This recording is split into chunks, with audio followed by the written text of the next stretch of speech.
בשם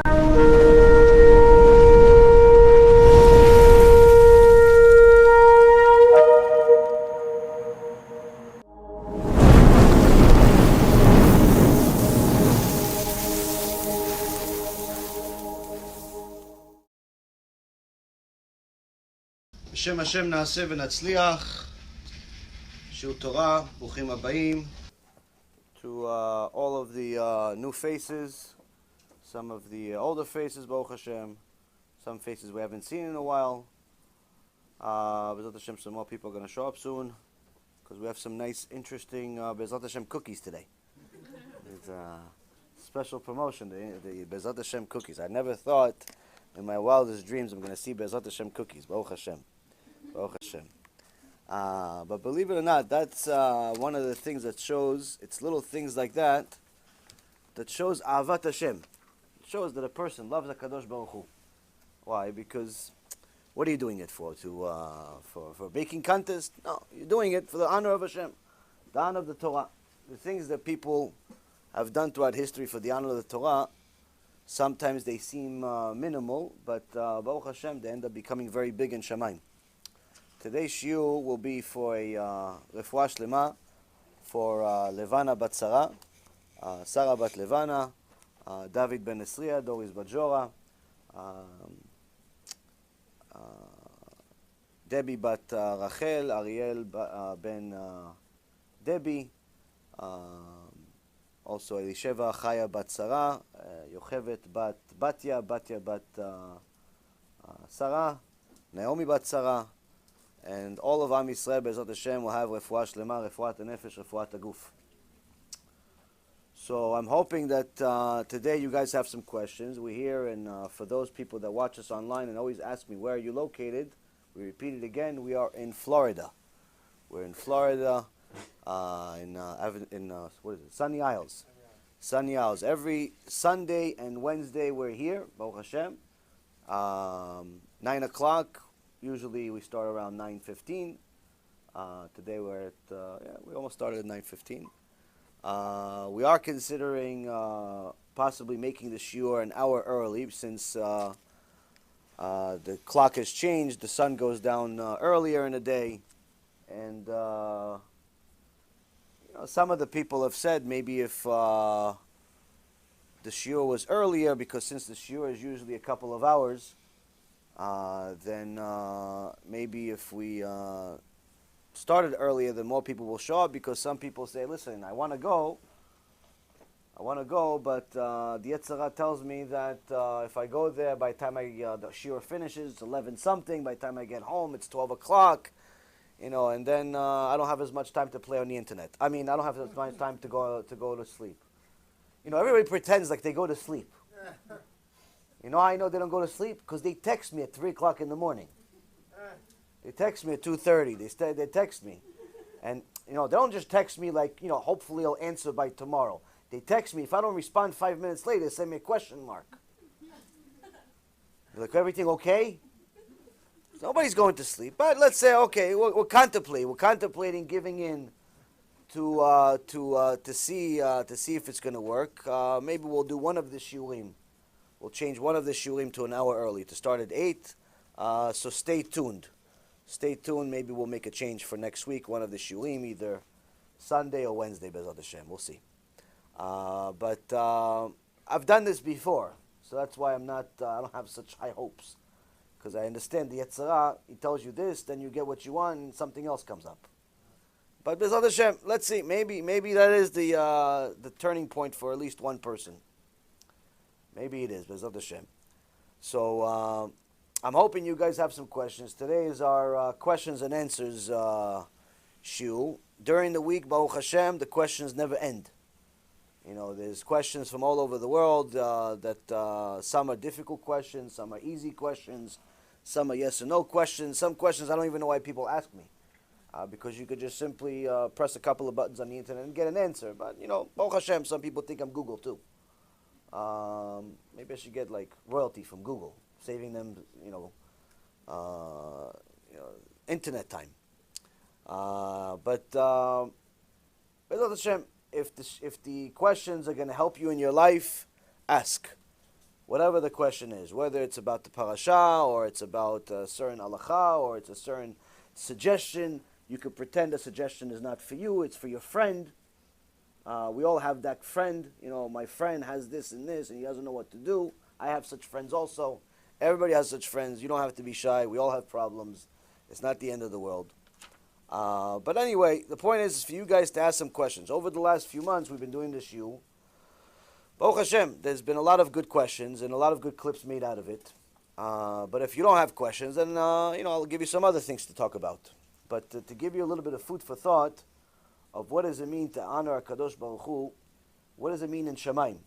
You know, the rabbi can tell you, and the rabbanit can tell you all you want. Oh yeah, that's Kvod Shamayim, that's Kvod Shamayim. You know, you're giving honor for Hashem, that's a big deal, that's a big deal. They can tell you all you want, but in reality, inside all of us, we have this Yetzirah that tells us, no, come on.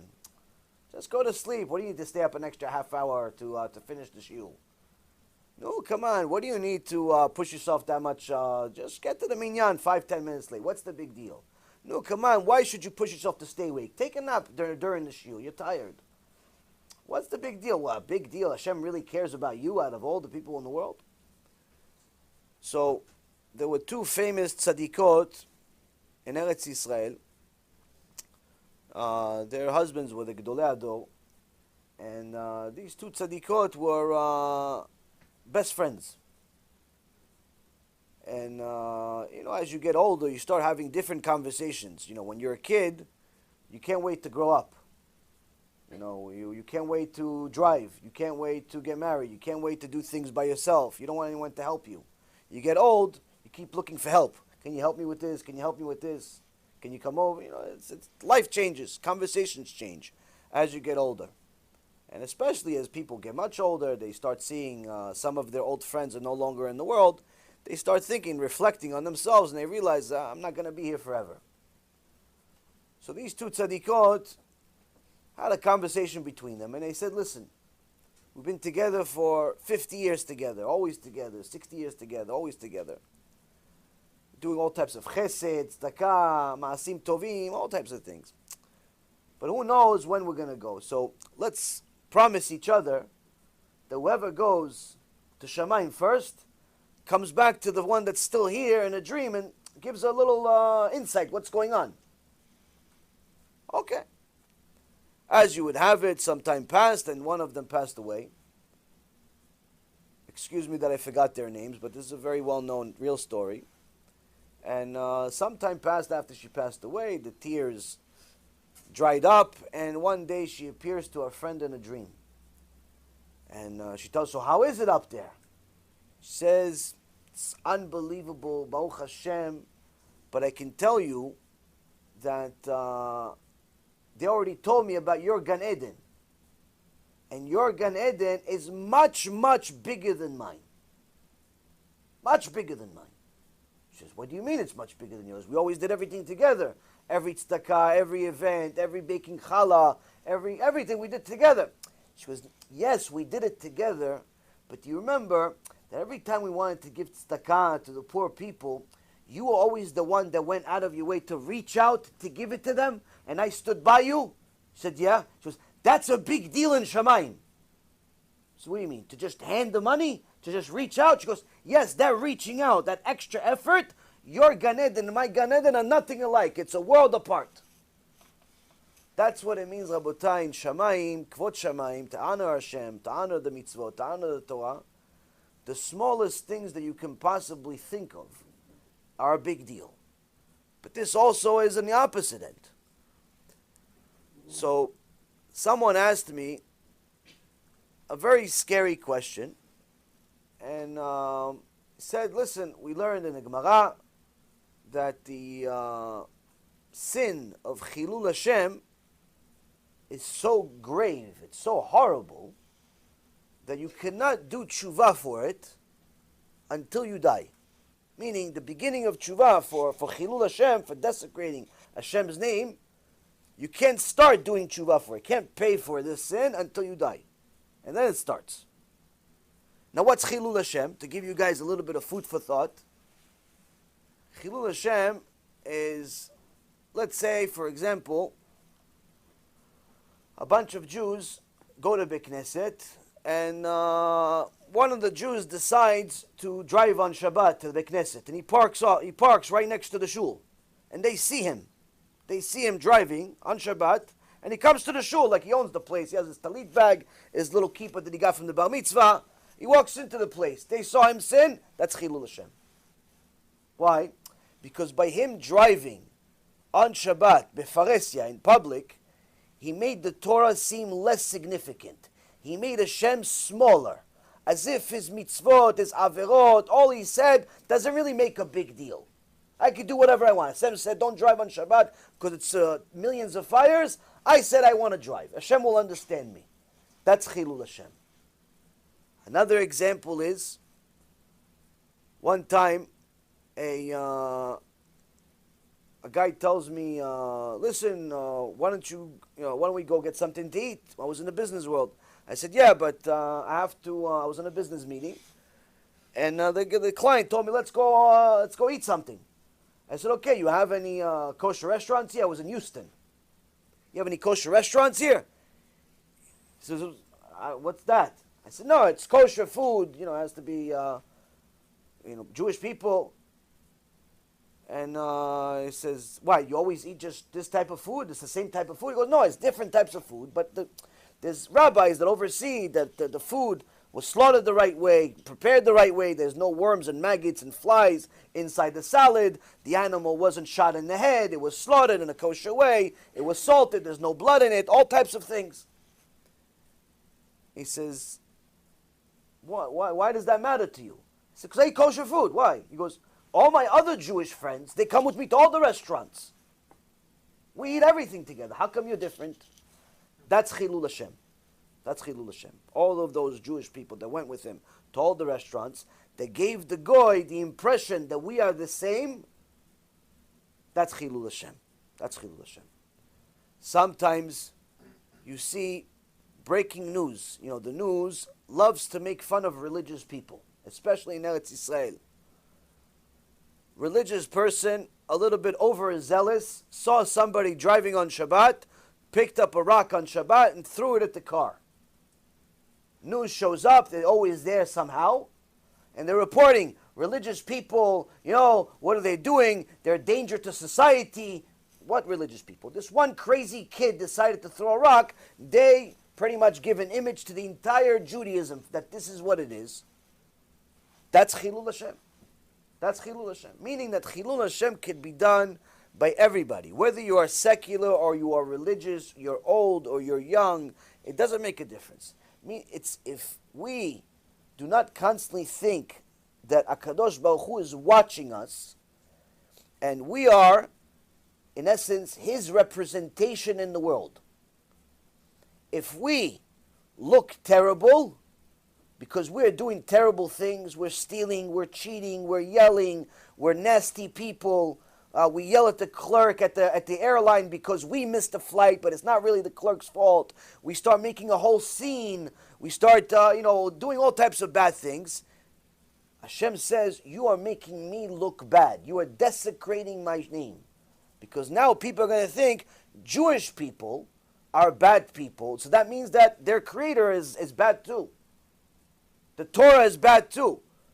I remember when I was Shem Yachem, not keeping Torah and mitzvot like I was supposed to, one of the things that kept me strong in my Yetzer Hara, very strong in my Yetzer Hara, is that when I would go to different places, especially the casino, and play poker, I would see religious people.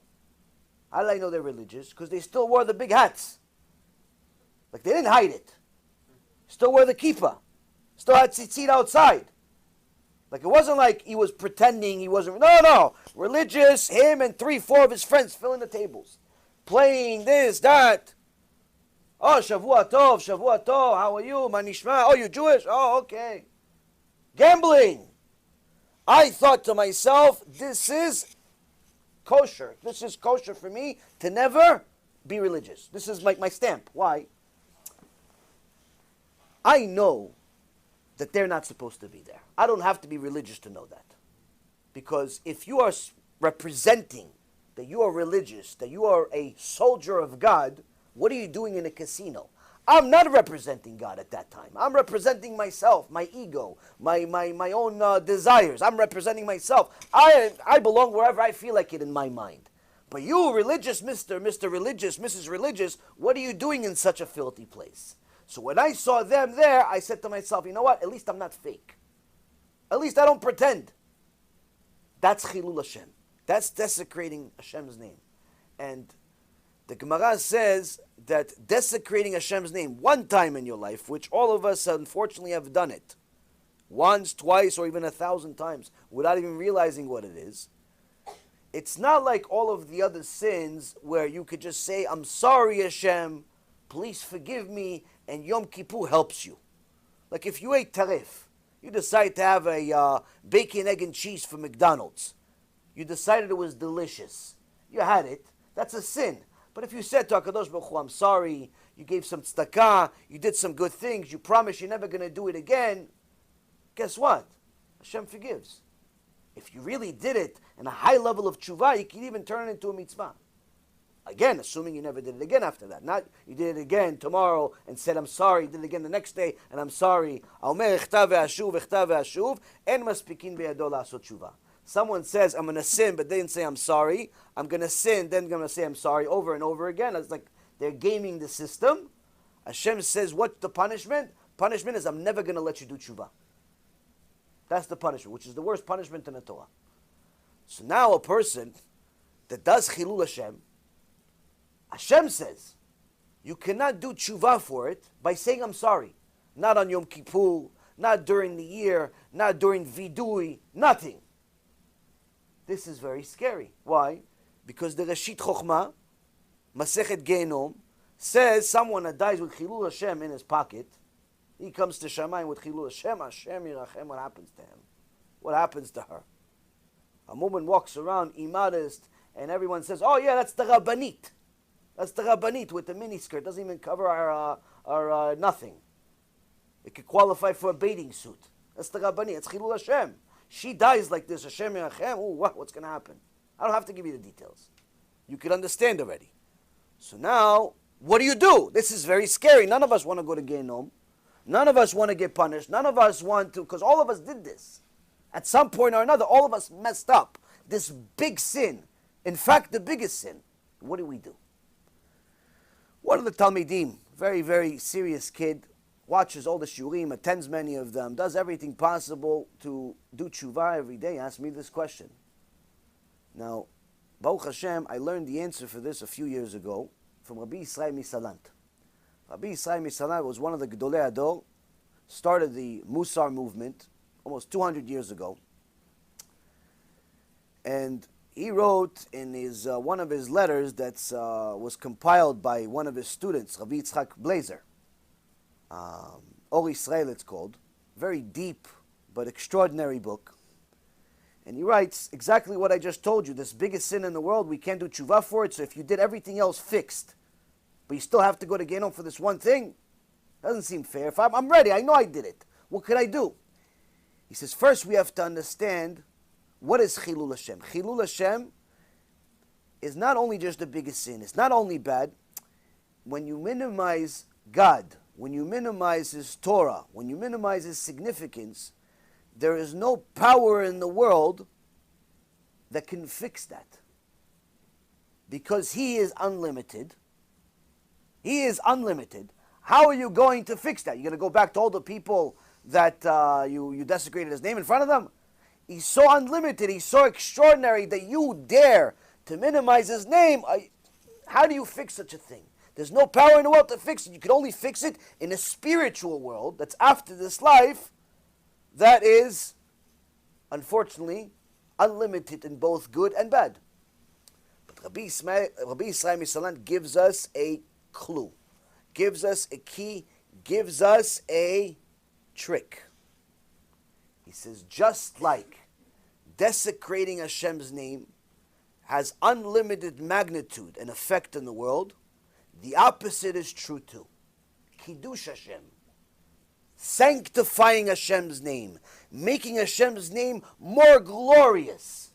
By now you're going to say to the community, hey guys, listen, I'm going to set up a shiur here. Rabbi Yaron's going to come. Please, everyone come.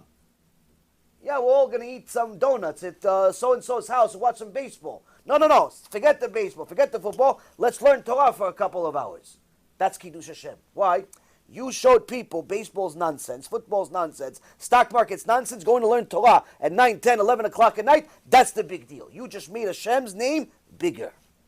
You decide to take an extra few minutes to make a few cookies. Why? Because it's going to look good that people show up and there's cookies at the place. Maybe somebody's hungry. Maybe somebody is, has something and he's thinking, maybe I shouldn't come, go somewhere else. Or just the fact that someone cares enough about the shiur, they're going to make special cookies for it. They're going to make banners. They're going to do something for the shiur. Oh, that's a big deal. That's a big deal. You're bringing food to the place. You're setting up. You're inviting people. You're doing all types of things to make Hashem's names more glorious. That's a big deal. Somebody invites you to go do something. You say, listen, I appreciate the invite, but I can't come. Why? I have a shiur Torah. What do you mean you have a shiur Torah? All the guys are going. We're going to have drinks, girls, this, that. Listen, you can do whatever you want. It's not a good idea because all sin's what you're explaining to me. But I can tell you for sure, I can tell you, shiur Torah is much more important than what you're saying. Why? Because over there, what are you going to do? You're going to go meet somebody, maybe make some sins, the pleasure of 5 minutes, and then you regret it the next day. Me, I'm going to go learn something that could affect the rest of my eternity. I go to a shiur, even if I fall asleep for an hour and 59 minutes, but I'm awake for 1 minute. In that 1 minute, I learned something that I could take with me and change my entire life. That's already worth more than all of the clubs, all of the pubs, all of the girls and boys and drinks, and all of the fun you're ever going to have in your life physically. That 1 minute is worth more than all of that. That's Kiddush HaShem. When you show people that Torah is more important, the mitzvot that you're doing are more important than anything in the world, that's Kiddush HaShem. That's also why doing Kiruv, helping people doing Teshuva, is the biggest Kiddush HaShem you can do. Why? Because how do you show somebody that you're a good friend or a good person and you care about them? You give them something. If somebody shows up to you and say, listen, I love you, I bought you a house. Now, before that, you didn't know if he loved you or didn't love you. But if he bought you a house, that's symbolic of something. Symbolic of something. Maybe he does love you. Maybe she does love you. She bought you a house. She's not even married to you. He's not even married to you. You're just the next door neighbor, but they care so much about you, they bought you a house. Or probably said, listen, what, you're looking for a job? I'll hire you. I'll find you a job. If you give something to somebody, you show them that you care. Now, unfortunately, all of the presents that you can give somebody in this world have a clock on them, a timer, where eventually the joy from that gift ends. Sometimes it's 5 minutes if you invited them for dinner. The second after their last bite, the joy from the food is over. Even if it's the best food in the world, a second after you finish the last bite of that 16-ounce steak, you don't remember the steak after that. You don't remember the taste you had. It's finished. You enjoyed it while you were eating it. After you finished, the joy is finished. You invite somebody to a party, the second the party is over, finished, the fun's over. You can reminisce about it, but the fun itself is gone. If somebody is with his spouse, okay, whatever the time is, it's over, it's finished. You give somebody a gift, they enjoy it, they like it, they play with it, they wear it. A few days, they're excited about it, they show their friends, look what he bought me, look what she bought me. 2 weeks later, oh, yeah, so it's some watch I have, it's some ring I have. It's just another thing. The joy is over after that. It's finished. All the gifts in the world, eventually it's finished. The appreciation that we have as human beings deteriorates over time, some more, some less, but nonetheless, eventually it finishes. Even if it's the glorious gift of a house, of a mansion, of a castle, of a building, whatever you say, even if it's they literally give you $1 billion, within a few years, you may not even remember who gave it to you because you're so busy with life and chasing your own tail. But when you give somebody olam haba, when you give somebody olam haba by telling them, listen, what are you, 40, 45, 50 years old? Tell me, are you happy? No, right? You don't have to answer. I'll answer for you. You're not happy. Money, no money, you're not happy. Married, no married, you're not happy. Kids, no kids, no. Sometimes people have kids. It's better they didn't have kids. How much trouble these kids give them. Sometimes people get married just to get divorced. As soon as the honeymoon is over, the bees show up. You're supposed to laugh at that part. Honeymoon, honey, bees. Hashem Yirachem, you guys are sleeping. Even my jokes you guys don't get. Point is, some people, they get married, they get divorced. The guy says, listen, I'm closing my wedding hall. Why? I'm going to open a divorce hall. Why? Because there's more money in that business. People get divorced. Rabbi again says, one of his friends who was a rabbi, he asked him, how come you give a business card to every one of your customers? That you do a chuppah and kiddushin. He says, when they get divorced, I want them to call me. There's more money in it. Almost 80% of Americans get divorced. What's the point of getting married? The likelihood is to get divorced anyway. So the reality is, you look at people's life, whether they're multi-billionaires on the Forbes 500, when they're not on the boat and someone's taking a picture, when they're not on some plane and someone's taking a picture, when they're not on some board meeting and someone took a picture, in reality they hit life, and their life, in so many words, is terrible. You just look at what happened in their life. We talked about this the other day.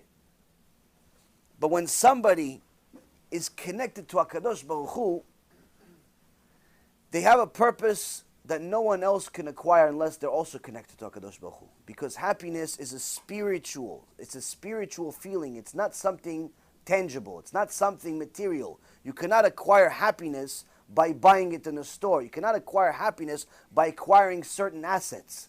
You could only acquire happiness by acquiring HaKadosh Baruch Hu. In so many words, acquiring His Torah. Having HaKadosh Baruch Hu in your life. Now, when you are the one that tells this person, hey, listen, 40 years you're in this world, you're not happy. Let me give you a new idea. You've never done it, for sure. What is it? Get close to HaKadosh Baruch Hu. Here, watch this shiur, and then I'll give you a whole list of other shiurim. Each shiur, you heard something, start doing it. You heard something, start doing it. Get closer to Hashem. Do more mitzvot. Go to Bet Knesset. Eat kosher. Work on your character traits, and so on and so forth. What did you do at that moment? You gave that person a gift of Olam Haba. You gave him the gift of Olam Haba. Why? Because if this person, if she starts keeping mitzvot, she starts walking around modest, she covers her hair if she's married, she covers herself whether she's married or not, she eats kosher, she learns, she does all the good things that HaKadosh Baruch Hu said, guess what? Not only she's going to enjoy this life, she'll also have an eternity of joy. She'll have Gan Eden. That's a gift, Rabotai, that never ends. Because the joy that you get from it starts in this world and simply never ends. And that's the biggest Kiddush HaShem that you can possibly do in this world. To help somebody get closer to Hashem. How? By telling them, listen, your life is terrible. Why? You don't have Hashem. Saying I believe in Hashem and singing songs about Him doesn't mean you have Hashem. Following what He says means you have Hashem. Doing everything He says, that means you have Hashem. Preparing your whole life in accordance to what Hashem said, that means you have Hashem. By giving somebody that simple insight and the tools to get closer to Hashem, that, Rabotai, is the biggest Kiddush Hashem you can do. And that's what Rabbi Israel Salanter says. That is the only way you can fix the Chillul HaShem. Because just like the Chillul HaShem is so significant, you can't fix it with normal acts. You can't fix it with tzedakah. You can't fix it with eating kosher. You can't fix it with putting on tefillin. You can't fix it with that. What do you got to fix it with? You got to fix it with Kiddush Hashem. Why? Because just like this is unlimited, so is the Kiddush Hashem is unlimited. There's no power in the world that can contain the reward that you're going to get for this Kiddush Hashem. All the money in the world, all the happiness in the world, all the good that's in the world is not enough to even be a down payment for what you're going to get for one Kiddush Hashem. Imagine if you do it every day for a few minutes. Imagine you do it every single month when you get a paycheck, you donate for Kiruv. Imagine you do it every single time you bring a few people for shiurim, doesn't cost you anything. Imagine you do it simply by giving somebody a CD you got for free. Took you a minute. And you got yourself a reward that's simply never going to end. And that's the cure and the only one for Chillul HaShem. This is why, Rabotai, anyone that's smart, the Zohar Kadosh says, will literally leave everything in the world and just start looking for people that are not close to Hashem and start helping them do tshuva. That's what Rabbi Yehuda HaNasi, the one that wrote the Mishnah, that's what he did. Once he understood the significance of helping people do tshuva, he literally started running in the streets, looking for secular people. In those days, you had to look for them. Baruch Hashem. Today, you don't have to look. They come. But the key is, Rabotai, if the one that wrote our entire oral Torah started running in the streets, looking for people to help him do tshuva, to get this Kiddush HaShem on his account, it gives you an understanding of how significant it is. So that's the answer for anyone that has desecrated Hashem's name, which, again, you don't have to necessarily be upset that you have, because most of us have, even if we didn't know it. But there is a cure. The cure is to do the exact opposite, which is Kiddush HaShem. Now, anyone have actual questions? I could talk for 5 hours, but you guys have questions. I would love to hear your questions. You have questions. Okay, so if you don't mind, somebody give her the mic. We're not going to record you. We're just, the camera has to hear your voice. I can hear you, but the camera needs the mic. Plus, it gives me a few seconds to drink. I'm not sure if this was Chillul HaShem. I had a situation, my son was learning in a yeshiva, and got very, very sick, and he came home for let's say 9 months. And the rabbi of the yeshiva never called after he was there for 2.5 years. He never called to see how my son was feeling. So, of course, I said, I wasn't so happy about that. And I said, I'm so turned off from yeshivot, and I didn't say the name, but I think maybe that was a Chillul HaShem because I put down Rosh Yeshivot. Right. Oh. So how much Kiddush HaShem do I need to do to cover it? Well, let's see. So first off, you're right. You're right. You're right and you're wrong at the same time. I'll tell you. Right meaning that the Gemara says, Rabbi Akiva says, one time he had 24,000 students. It's a lot more students than any yeshiva in the world. But one time he noticed that one of his students hasn't shown up for a few days. He asked a few of the other students, do you know where he is? No. You didn't ask? Nothing? No, we haven't seen him in a few days. Where to go? Rabbi Akiva himself stopped everything he was doing, went to the guy's house. He's a grown man. Went to his house, he saw him by himself, literally dying. He was so sick and sad that no one came to visit him that he was dying. Rabbi Akiva started cleaning his house, started giving him chizuk, and so on and so forth. And then he came, and the guy was so enamored by that Rabbi Akiva, the Rosh Yeshiva, the biggest yeshiva in history, came to his house, is cleaning his house, cooking, cleaning, giving him a personal shiur. He cares so much about him that he went to visit him, that Rabbi Akiva saw him stand up and mamash become healthy in front of him. After he saw this, he went back to his yeshiva of 24,000 students, and he said, there's an halacha I haven't taught you well. What's the halacha? Someone who does not visit a sick person might as well have killed him. It's as if you killed him. Why? Because sometimes a person is sick physically, sometimes a person is sick emotionally, sometimes it's both. Sometimes it's both. He starts physically, she starts physically, she's not showing up to work, to school, to something for a week, 2 weeks. It's not like a cold. 2 days, okay, you're back. She's out of commission, like you said, your son, Shem Yachem, 9 months. It's a long time. No one calls, no one writes, no one visits, especially the teachers. That makes the person even sicker. Why? Because they start thinking to themselves, what should I live for?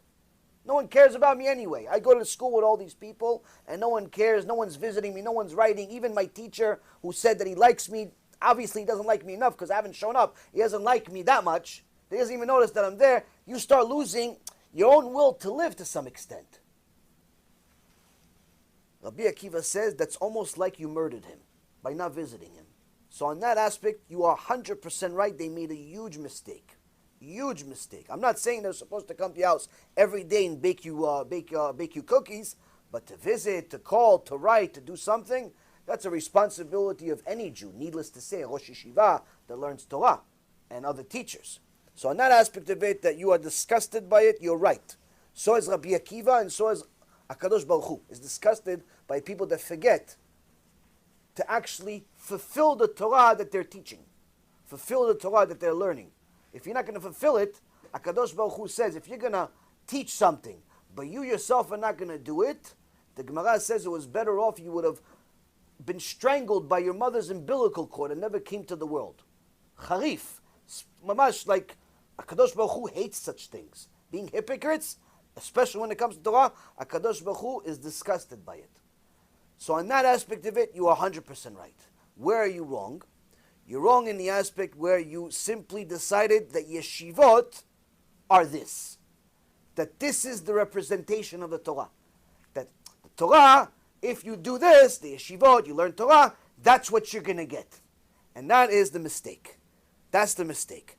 Now it all depends on who you said it to, whether you said it in your mind, or you said it to people, or you said it to your son, or you said it to your friends. The more people you share this information with, and you don't have to tell me, the more you have to fix. But the good news is that fixing it, we just have the solution. Solution is you have to take advantage of this free gift HaKadosh Baruch Hu gave us, which is Kiddush HaShem. Help people do tshuva. Every time you bring another boy, another girl, another friend of yours, another cousin, another sister, anyone, you bring them to the shiur, they hear something. They're going to start taking on mitzvot. You just made Hashem's name much more special. You're fixing that damage. Now, once you see how great that is for your life in general, you're not going to want to stop. Why? Because not only are you fixing the damage that you made, that you know about, and that you don't know about, but it's actually fun to do. You start seeing somebody come in with shorts and a tank top. 6 months later, the Talmid Yeshiva with a kippah, got a little jacket on, tiny little beard. He's happy to be a Jew suddenly. A father sent me a message today. He says to me, Baruch Hashem, his 3 sons have been learning our shurim. His 3 sons have been learning our shurim. He says life has changed in the last 6 months. One kid decided to go from nothing. He's in yeshiva right now in Eretz Israel. 6 months. 6 months, he decided to go from nothing to be in yeshiva. Yeshiva right now, he's learning like Rav Moshe Feinstein. He's learning like Rabbi Akiva. He's learning Torah every day and night in Eretz Israel. Another kid is on his way to becoming a big rabbi. Third one, Baruch Hashem, is keeping Torah and mitzvot. He says the house has changed, the environment has changed. I'm getting nachat for my kids. Why? They're watching Shiurei Torah. So imagine whoever shared the first shiur with these kids, how much their schar is. Why? Because every single mitzvah these 3 boys ever do for the rest of their life goes to their account. The first person that gave him a CD, first person that invited him to a shiur, first person that showed him the link, first person that did it, told him, listen to this guy. He's a little scary at first, but you'll like him. Next thing you know, these kids are blooming into tzaddikim. Every single mitzvah that they ever do, every time they put on tefillin, every time they keep Shabbat, every time they say a bracha, every time they say thank you, every time they give tzedakah, every single mitzvah they ever do. And on top of it, every mitzvah their kids do. Every mitzvah their grandkids will do. Every mitzvah their great-grandkids will, for the eternity, goes to the account of the person that introduced them, our shurim. Such a reward you cannot buy with money. You can't imagine, you can't fathom how great this is. Why? Because what did you do at the end? You simply returned HaKadosh Baruch Hu's 3 kids back to him. You know how long he's been looking for them? I'll tell you exactly. 3,330 years. Since Mount Sinai, HaKadosh Baruch Hu is looking in the streets for them. Why? They were Mount Sinai. They're like all of us. They said, Na'aseh v'nishma. But then they decided not to. They went off the derech. They went up to Shamayim. Hashem says, you failed. I have to bring you back. Another life. Failed again. I go up to Hashem. Hashem in His mercy says, you failed again. I got to bring you back. Another Gilgul, another reincarnation. For the last 3,300 years, HaKadosh Baruch Hu is crying like a father looking for his babies in the streets. What'd you do? You said, Abba, is this your kid too? Yeah. How'd you know? Yeah, he looks just like you. I've been looking for him for 3,000 years. You returned him and 2 of his brothers. Imagine how much HaKadosh Baruch Hu loves you now. He loved you already, but imagine how much more he loves you now. Why? You showed him how much you love him by caring about his other kids. You returned his kids that he's been looking for 3,000 years. And Rabotai, I'm going to tell you something extra. This is the last Gilgul. This was the last chance. The Stipler Gaon already said over 50 years ago, anyone that's alive right now, this is his last chance. There's no more reincarnation. We're out of time. Mashiach is here. No one is going to have enough time to die and then come back again. Right now. We're here. Meaning, it's not so easy to do tshuva. Tshuva is not, I just decide I'm going to keep Shabbat and I'm finished. You have to change your life. You have to change your character traits. You have to start doing stuff. Doing tshuva is a lifelong task. So if somebody lives their life, Hashem Yachem, they're already 20, 30, 40 years old. They waste another 20 years of doing absolutely nothing. They die. Okay, Hashem says, listen, there's a lot of people ahead of you. There's a lot of people ahead of you that I promised them they're going to have one last chance. You have to wait until all of them get their last chance. The Stipler Gaon says, everyone is on their last chance. Everyone is on their last chance. This is an opportunity for every single human being, not just the Jew, every human being to do tshuva. So imagine, HaKadosh Baruch Hu has been crying his heart out for 3,330 years to look for his 3 boys, to look for his 3 girls, to look for millions of Jews, his kids. He's been crying for 3,000 years, and you decided that it's important to you to help Hashem find his kids. And you actually succeed. And Hashem says to you, not only did you succeed, you are the last hope.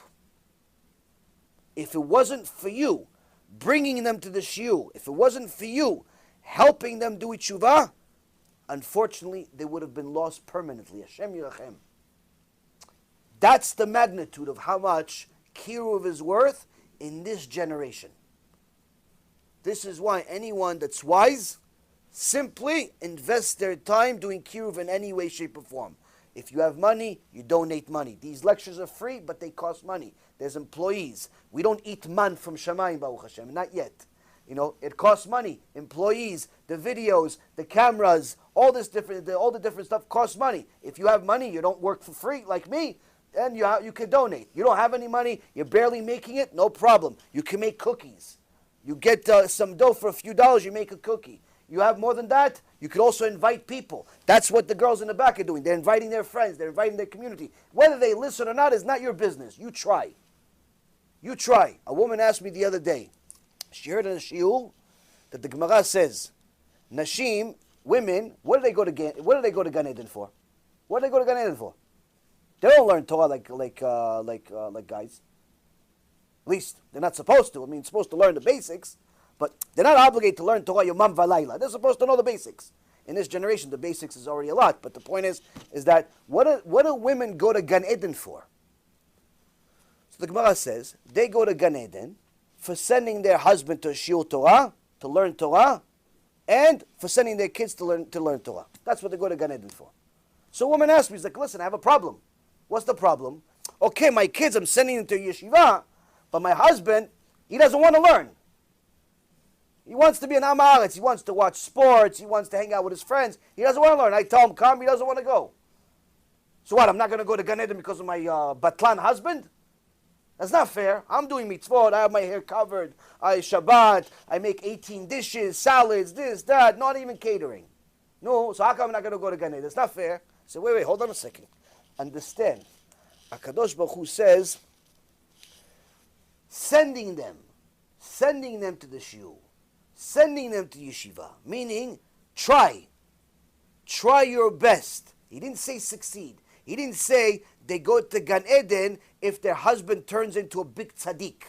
They go to Gan Eden if their husband turns into a big Talmid Chacham. It doesn't say that. It says they send them to the shiur. They push them to go. How much? Never end. Now, a woman says, yeah, I tried a few times. He said no. Now he even argues with me. So, what should I do? The answer is, again and again. Why? Because you go up to Shamayim, Hashem, you're going to tell Hashem this excuse. You're going to say, listen, Hashem, I told my husband 15 times, go to the shiur, he doesn't want to. So what? What am I going to do? I lived with him for 50, 60 years. He didn't want to go. I asked him 15 times. So Hashem says, okay, you know what? You have a good point. Let's see what else happened in your life. You were married to him for what, 50, 60 years? Okay, so let's see. Oh, you remember when you wanted that new fridge? You remember you wanted that new fridge and your husband says he can't afford it? So you pushed him a little bit. How many times did you ask him for the fridge? Oh, look at that. You asked him almost every day for 6 months. Almost every day for 6 months you mentioned something about this fridge. It's 180 days you asked for the fridge. Oh, yeah, remember when you wanted a new car? Remember? Let's see. 2 years you complained about not having a new car. 2 years. Oh, yeah, you remember the jewelry that you wanted? 5 years you complained that you don't have enough jewelry. The shoes, 2 months. So how come for the shoes, for the fridge, for the car, for the jewelry, for all the material, you complained to him to no end until you got it? But when it came to spirituality, you tried a few times. He said, no, you gave up on the whole thing. How come? So HaKadosh Baruch Hu says, if you try to send him to the Shiur Torah, to get him to go learn Torah, at least as much as you tried for all the other stuff, then maybe you have a case. But the reality is, that's not true. All of us, when we want something, we don't stop. We don't stop. You have to use your wisdom. As a woman, you have certain part of your wisdom that's much higher than the man. You have certain intuition. You have a sixth sense that men don't have. So you have to use your intuition. What do? You simply tell him, go. He doesn't want to go. Now, you try to entice him with food, with gifts, with all types of things that you can figure and understand that I don't have to explain to you. You try to get him to go to the shiur. Now, that's not enough to go to the shiur.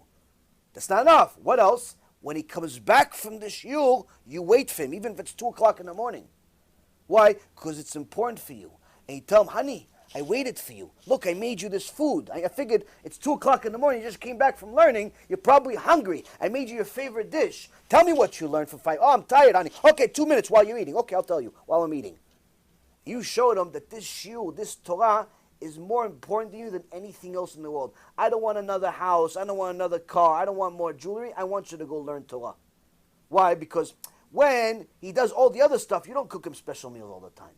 But if every time he goes to the shiur, you make a special meal, you treat him special, you do nice things, all of a sudden, he feels like he's a king. For what? For learning Torah. Suddenly, he wants to do it. Suddenly, when it's a day off, there's no shiur, you say, honey, can I learn Torah with you? Can we watch a shiur together? Can you pick something? We'll learn together. All of a sudden, you don't want to go to the mall to spend all the money he works hard for. You want to watch a shiur Torah? Guess what? That's going to make him want to do it. Why? Number one, it's cheaper. And number two, it's another way to connect. It's another way to connect. If you care about Torah, you'll find a way to get your husband and kids to want Torah. But when the parents don't care about Torah, what do they expect the kids to do? What do they expect the kids to do? The kids are not going to like Torah. Why? Because the kids try to emulate the parents. So this is why Rabotai Karim, even though HaKadosh Baruch Hu told us that a woman gets to Gan Eden because she sends her husband to Torah, he also knows the power of the woman. And he knows that she can do it if she really wants to. If Rachel, Rabbi Akiva's wife, can take someone that's completely ignorant and illiterate and turn him into Rabbi Akiva, every woman in this generation can turn her husband into at least a Shomer Torah and Mitzvot. Every woman can turn her husband to somebody that watches a few shiurim each week. Every woman, if you want it, as much as you want jewelry and cars and this and that and all the other stuff. You have to be clever, though. Next question. In the back, if you could pass the mic, please.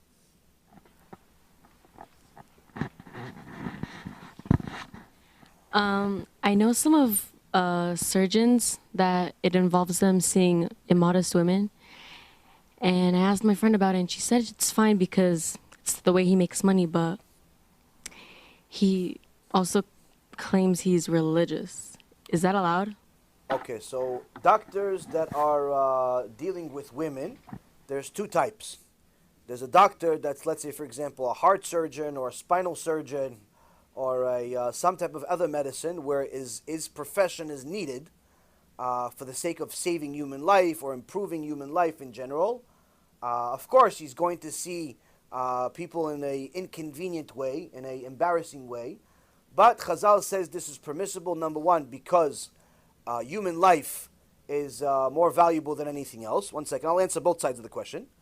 And two, when he is busy with his occupation, he's not thinking about her figure or what it looks like and he's thinking about his profession. When he's cutting her open to do something, he's not thinking about, oh wow, this. He's not thinking like that. If he's not a normal person, he's not thinking that. Now, there are certain people that decide to go into a very, very profitable business, which is in the field of plastic surgery, where they deal with pretty much every immodest woman on the planet. That's their customer. Why? Because all of these women, they want to make themselves look even more immodest, more seductive, more this. They want to increase their this size and this and that. Because why? They want to walk in the street and they want the entire street to stop. They want the sky to stop, the birds to die just from looking at them. So they go with the plastic surgery, becomes an addiction. It really does actually become a psychological addiction, and many people actually end up ruining their life because of this stuff. Now the point is, now the doctor that deals specifically with this is in a very, very serious problem. He's in a very serious problem in heaven. Why? Because his day-to-day profession is not conducive to anyone's life. Now sometimes a person needs to fix something because they have some type of deformity, they have some type of health issue, they have to fix their nose because they can't breathe, they have to fix their chest because perhaps it's uncomfortable, she had cancer, and they had to remove her breast, and she doesn't want to walk around like that, so she put something else. Yes, there are reasons for it, but the reality is, those reasons are a minority of their business. So anyone that's going to be dealing with that field that specifically caters to the most immodest people on the planet has to go to one of Gdolei Ador and get a written letter of permission to say that he's allowed to do this. I highly doubt he'll ever get permission. Why? Because every single day that he exists, he's putting his neshama on the line, because what do these women do? Most of the women that come to him, they're not 560 pounds and they're looking to become 60. Most of the women usually are already attractive to some extent, sometimes very attractive, but they're sick in their head. They're self-conscious. Sometimes the more beautiful they are, the more self-conscious that they are. So they come to the doctor every month to fix the nose, to fix the ears, to fix the chin, to fix the eyes, to fix the this. Everything they want fixed. They want to become something else completely. If you could simply just, change their mirror and put a picture of somebody else on it, they'd be happy. Now, the problem is, those people, what do they do? First thing they do, they take off their clothes. So he has to see naked women all day. Hashem Yachem. How is a person not going to have ilulim, all types of filthy thoughts in his head, if all day he sees this filth? And don't tell me he gets used to it. No guy gets used to stuff like that. Guys don't think like girls. Second thing, he's also going to have a distorted image of what women are supposed to be like. His marriage is going to be Gehenom itself. Why? He's going to compare his wife constantly to his patients. Women and men, they don't look 20 years old forever. I don't know if you guys noticed. If you look at some of the pictures from my movie, I didn't always look like this. I promise you. I looked a little bit better. But, you deteriorate over time. Instead of growing taller, you grow wider. All types of fun things. Now, the reality is, if all day he sees 25-year-olds that already look good and are looking better because all of the filthy people that work in these clubs and so on, that's the customer base. Work in the movies, that's the customer base. And now he goes to his wife, and instead of his 25-year-old wife that he married, he sees Saba Geppetto 45 years later. What do you think? He's going to be happy with this? He's going to increase the divorce rate. So, unfortunately, for a person that makes a lot of money in his business, because it's a very, very profitable business, because we're psychologically sick, and we don't understand what happiness really is in this generation, that person has to literally close shop or only cater to medicinal reasons. things that are specifically for health reasons. And even that, you'll have to get some big posek to say it's allowed. Why? Because again, your neshama is on the line all day. Anyone that cares about a Kadosh Baruch Hu or their neshama is simply not even going to mess with this. If you already have the expertise, go become a spine surgeon. Go become a surgeon for knees, for brains, for something else. You already have the expertise. It's not that much different. Go do something else. Anyone that goes into that profession, already you see that their mind is in a filthy place to begin with. And that's a problem. He can call himself religious, he can call himself Pikachu, he can call himself Spider-Man, whatever he wants to call himself. Reality is, he is in danger every second that he's alive. And he's living on borrowed time. Why? Because he's watching filth all day. All day. He becomes numb to it. It's a very, very sick profession that caters to even sicker people. So, unfortunately, to my knowledge, there's no permission whatsoever to do such a thing. But of course, his local rabbi and his local keilah is going to call him a tzaddik because why? Usually when you're in that profession, your income is 7 figures. So you're making $1 million, $2 million, $3 million a year. Usually you like to donate because you want credit from people. So he donates $100,000 a year, $200,000 a year, $300,000 a year, $1 million a year. Guess what the rabbi is going to say? What a tzaddik this guy is. This guy is the gvir of the keilah. This guy, the whole keilah wouldn't stand without him. Which is kfirah, by the way. But he's going to think he's a tzaddik. Why? Because people love his money. They don't care about his olam haba. And they end up going to Gehinom also. Why? Because they didn't rebuke him to get out of that filthy profession. Next question. Good question, by the way. Yeah, there's a question in the front. Unless there's someone in the back again, pass it to the front. You have more?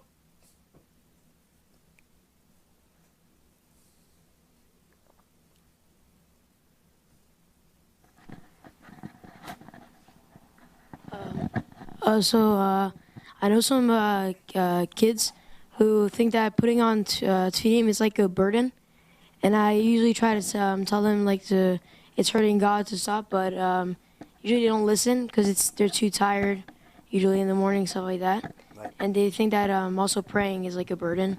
Right. So I just want to know what should I tell them in order for them to put on their tefillin?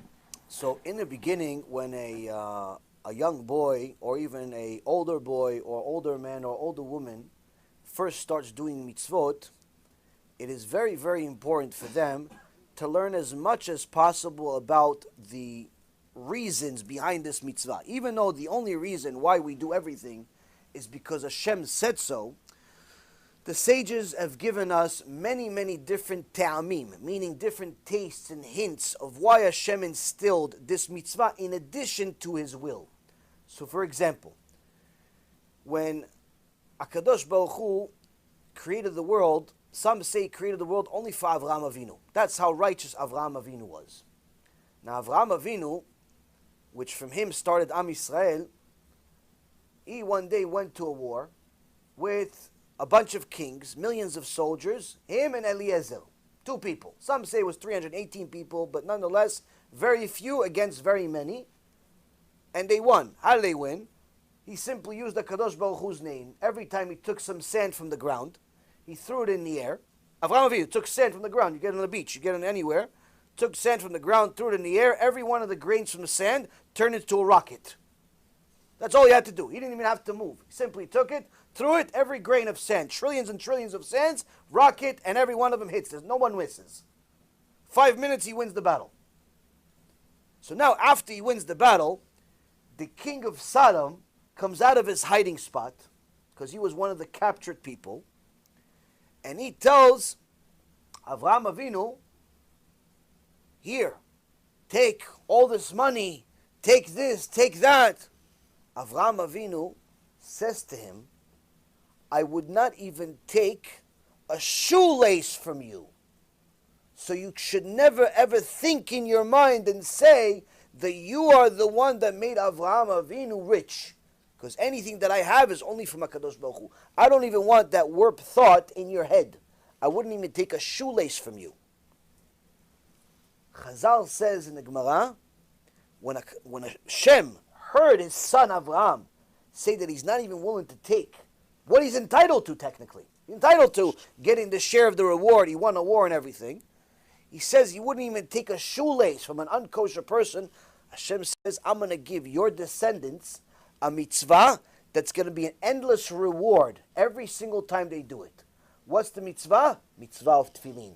Just like a shoelace is something like a string, the tefillin goes around your arm. And every single time you put on tefillin, you are in essence commemorating that conversation between Avraham Avinu, the king of Sodom, and HaKadosh Baruch Hu, listening and laughing and enjoying, making a promise for eternity. When a kid or an adult hears that his mitzvah tefillin connects him to Avraham Avinu, already it becomes slightly more important, maybe a lot more important. Depends how much he connects to this mitzvah. Second thing is, Chazal says that when you wake up in the morning, you put on your shoes. You should put on your right foot first, then your left foot, but tie your left. Why your left? Because we see from mitzvah tefillin, most people are right-handed. Most people are right-handed, so you use your right hand to put on the tefillin on the left hand. It says, because we always have to give honor to the right, you tie your left. Tie your left first, just like you tie your tefillin on your left hand, and you tie your right later. Because you're giving it the most, the last one gets the most glory, the most attention, and so on. So even the way we tie our shoes as Jews has the connection to what? Mitzvah of tefillin, Avraham Avinu. And so on and so forth. It continues even more. The third thing is not so pleasant. Not so pleasant. What's not so pleasant? These not so pleasant usually work better than the first two I told you. Torah says a Jew that does not put on tefillin, en lo chelek le'olam haba. What does that mean, en lo chelek le'olam haba? A Jew does not put on tefillin 6 days a week, because you're not allowed to put on tefillin on Shabbat. He doesn't put on tefillin. He does not have a share of the world to come. What does it mean, not having a share of the world to come? He goes inside Gehenom and he never leaves. A place where the worst disasters you can possibly imagine are not even a down payment for what happens to a person there every second.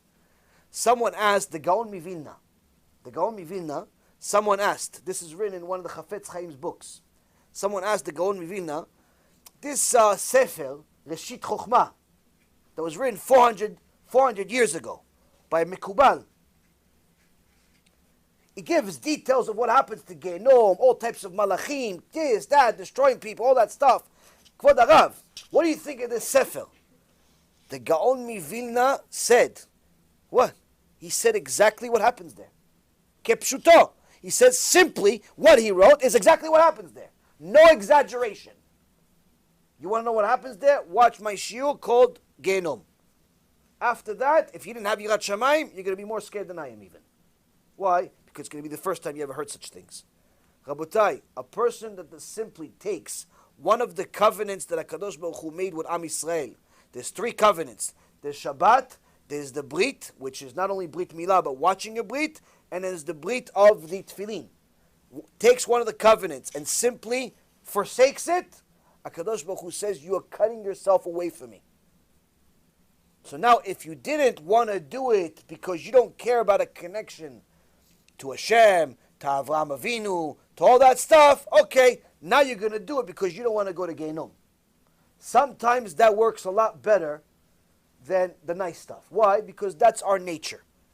That's our nature. We, in essence, operate much more effectively, much faster, because we're afraid, not because we want to. People go to work because they're afraid of being poor. People get married because they're afraid of being lonely. People, eat certain foods because they're scared of dying, and so on and so forth. People, cancel habits because they're scared of something will happen to them. People check the ingredients because they're scared of something's going to happen to them. People don't speed because they're scared that something's going to happen to them. That's how human nature is. So that's why, Rabotai Kareem, in every single shiur, we have to say something a little bit scary, because if all the nice stuff didn't work, that scary one, you're going to lose a few nights of sleep over it, Baruch Hashem, you're never going to do that sin again. You wake up tomorrow, first thing in the morning, put out tefillin. Hashem, see, I have a tefillin, Hashem. I have tefillin, don't get them, right? With tefillin, put two tefillin. 3 tefillin. Start walking around 3 tefillin everywhere else. Why? Because who wants to go to these places? So you have to tell these guys that tefillin is their connection to HaKadosh Baruch Hu. And if they don't understand, start sending them short clips of my shiurim. There's many of them. Don't send them the big shiur. 2 hours, don't send it to them, because if they're not already watching me, they're going to be scared of 2 hours. Not scared of what it says, they just don't want to, spend that kind of time. They're not committed. Send them the clips, the 5 minutes, the 10 minutes, especially the movies. You send them those clips. After they watch 1 or 2, they'll become as big a fan as you. Sometimes they're, unfortunately, they have a lot of yetzara and they don't want to watch. But you keep sending. Send once a day, every couple of days. Make a WhatsApp group. Do all types of things that you can to show these people this stuff. If you take some CDs with you, give it to them. Do whatever you can to save these people. And remember that even if they're annoyed with you at first, eventually they're going to thank you. They're going to thank you because they don't realize what they're missing out. The Lubavitcher Rebbe, Alav Shalom, they once asked him, Kvod Rav, what if my friend doesn't want to hear about the Torah? What do I do with him? Do I still tell him about the Torah? Do I still tell him to do tshuva? So the Lubavitcher Rebbe says to him, he says, imagine this. You have a roommate, and your roommate comes home one day, and he tells you, listen, no matter what, don't wake me up. I'm going to sleep right now. I'm tired. Don't wake me up. And he gives you such a nasty attitude that you get so upset you leave the house. You walk down the stairs. By the time you get downstairs, you start smelling smoke. You turn around. You realize the building is on fire. The building's on fire and your friend's sleeping. You run back upstairs. You bust the door down. You're about to wake up your friend, but you think, wait a minute. He's sleeping. He told me not to wake him up. Do you wake him up or no? Of course you wake him up. Yeah, but he said don't wake him up. Yeah, he said don't wake him up because he didn't realize he's on fire. Your friend that does not keep Torah and mitzvot, he doesn't realize he's about to go on fire. Once he wakes up, in the beginning he's going to be shocked, but once he wakes up and he realizes what you saved him for, what you saved him from, surely he's going to thank you. Surely he's going to thank you. So that's the key. With family members, with friends, with colleagues, with neighbors, with strangers, you have to do the best that you possibly can to help them learn the truth, because unfortunately they don't realize that they're about to go on fire. They don't realize that they're in danger. There's a lot of people that call themselves religious Jews that do not even believe in the 13 Ikarim. They consider themselves religious Jews, but they don't believe in the 13 principles of faith, which means that, according to Halacha, you cannot even count them on for minyan. They don't believe in schar ve'onesh, in reward and punishment. They don't believe that you're not allowed to have a middleman, all types of things. They don't believe in hashgacha pratit, all types of things that are the ikarim, the foundation of Judaism. So a lot of people consider themselves religious, and unfortunately they're not. Some people are not religious, but they don't realize how beautiful the religion is, because what they saw thus far is only the ugly parts. They saw a few people that dress like they're religious, but really they're not religious. They take your tuition fee every month, $1,000, $2,000, but your kids get sick for 9 months, they don't even call you. That's a bad impression of the Jewish people. That's a bad impression of the Jewish people. But never ever think that every Jew is the representation of Judaism. The Jews are not necessarily always the best representation of Judaism. The only perfect representation of Judaism is the Torah itself. You see what it says inside the Torah, that's what Judaism is supposed to be. So if somebody acts according to this Torah, he's a good representation of it. She's a good representation of it. If someone violates the Torah, don't think this is Judaism. It's not Judaism. It's them. It's their Yetzirah. So that's what you always have to remember. Judaism is not the bad stuff you see on the news. It's not the pedophiles. It's not the rapists. It's not the thieves. It's not the people that look religious but they're worse than criminals. No. Judaism is the Torah. Sometimes you'll find some people that are righteous and they're a good representation of the Torah. Unfortunately, sometimes you'll find the opposite. But it's the same in everything else. Sometimes you'll find a good guy to do business with. Rarely, but sometimes And sometimes you'll find a bunch of people that are not so good to do business with. That doesn't stop you from doing business. You still do business. Why? Because you got to do business. Next question.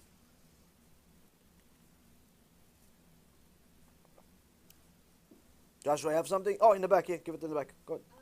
Give her the mic. Give her the mic so the camera can hear you. I can hear you, but the people at home want to hear you. Somebody once told me that if you, let's say somebody comes to your house and you give him food and he's not religious, so he doesn't make a beracha, it's your punishment. So, but I bought a gift certificate to somebody, to a store that sells kosher and non-kosher food. It's a coffee shop, but they also sell not kosher food, and they bought something not kosher, and somebody said it's my problem. Unfortunately, they're right. Ooh. You have to be very, very careful from the mitzvah of not to put a stumbling block in front of another person. Now, if this is a general supermarket and you bought them a gift card, for example, and the supermarket carries kosher food and non-kosher food, then this is a lot more lenient. Why? Because in essence, you're giving them to go buy food for Shabbat. And it's a big supermarket in America, in Europe, it's going to have many, many choices. In Israel, it's going to have much more limited because pretty much all the food is kosher. But if it's a coffee shop, that means that the selection is much more limited. If, let's say, for example, you're going to go to Starbucks. Starbucks, the only thing that you're allowed to get from them is the packaged stuff, the packaged drinks, because those are the only things that are kosher. You're not allowed to buy coffee from Starbucks. You're not allowed to buy the cakes from Starbucks. You're not allowed to buy anything that does not have a kosher symbol on it. So that means that if you buy your friend a gift certificate for Starbucks, they care less about what you want and what you. They want what's going to fit their belly. So they're going to go get some coffee. They may even get a bacon sandwich, because they also have bacon over there, right next to the milk. They have bacon over there. And they're going to do whatever they want. And in essence, you are the one that is partly responsible for it. Because if it wasn't for you, they may not have gone to Starbucks at all. They may not have gone to Starbucks at all. And since the choices are much more limited there, it's problematic. Now, is it the same problem as if you fed them the actual non-kosher food? No, it's not. But it's a sign from HaKadosh Baruch Hu that you have to be a lot more careful with giving people money or giving them gift cards for specific things. It's better to give them general gift certificate for anything that they want than to give them specifically for something like this, because if it's for anything they want, it's not on you anymore. It's like you gave them cash. You didn't tell them to go buy a car so they could drive to the river and drown themselves in the river. You didn't tell them that. You gave them money to go do something good with it. They decided to do something bad. It's not your problem. But if you gave them, in essence, a enticement to go to a place where the majority of what they sell is not kosher, unfortunately, if it's not a sin mamash, it's at least the dust of a sin.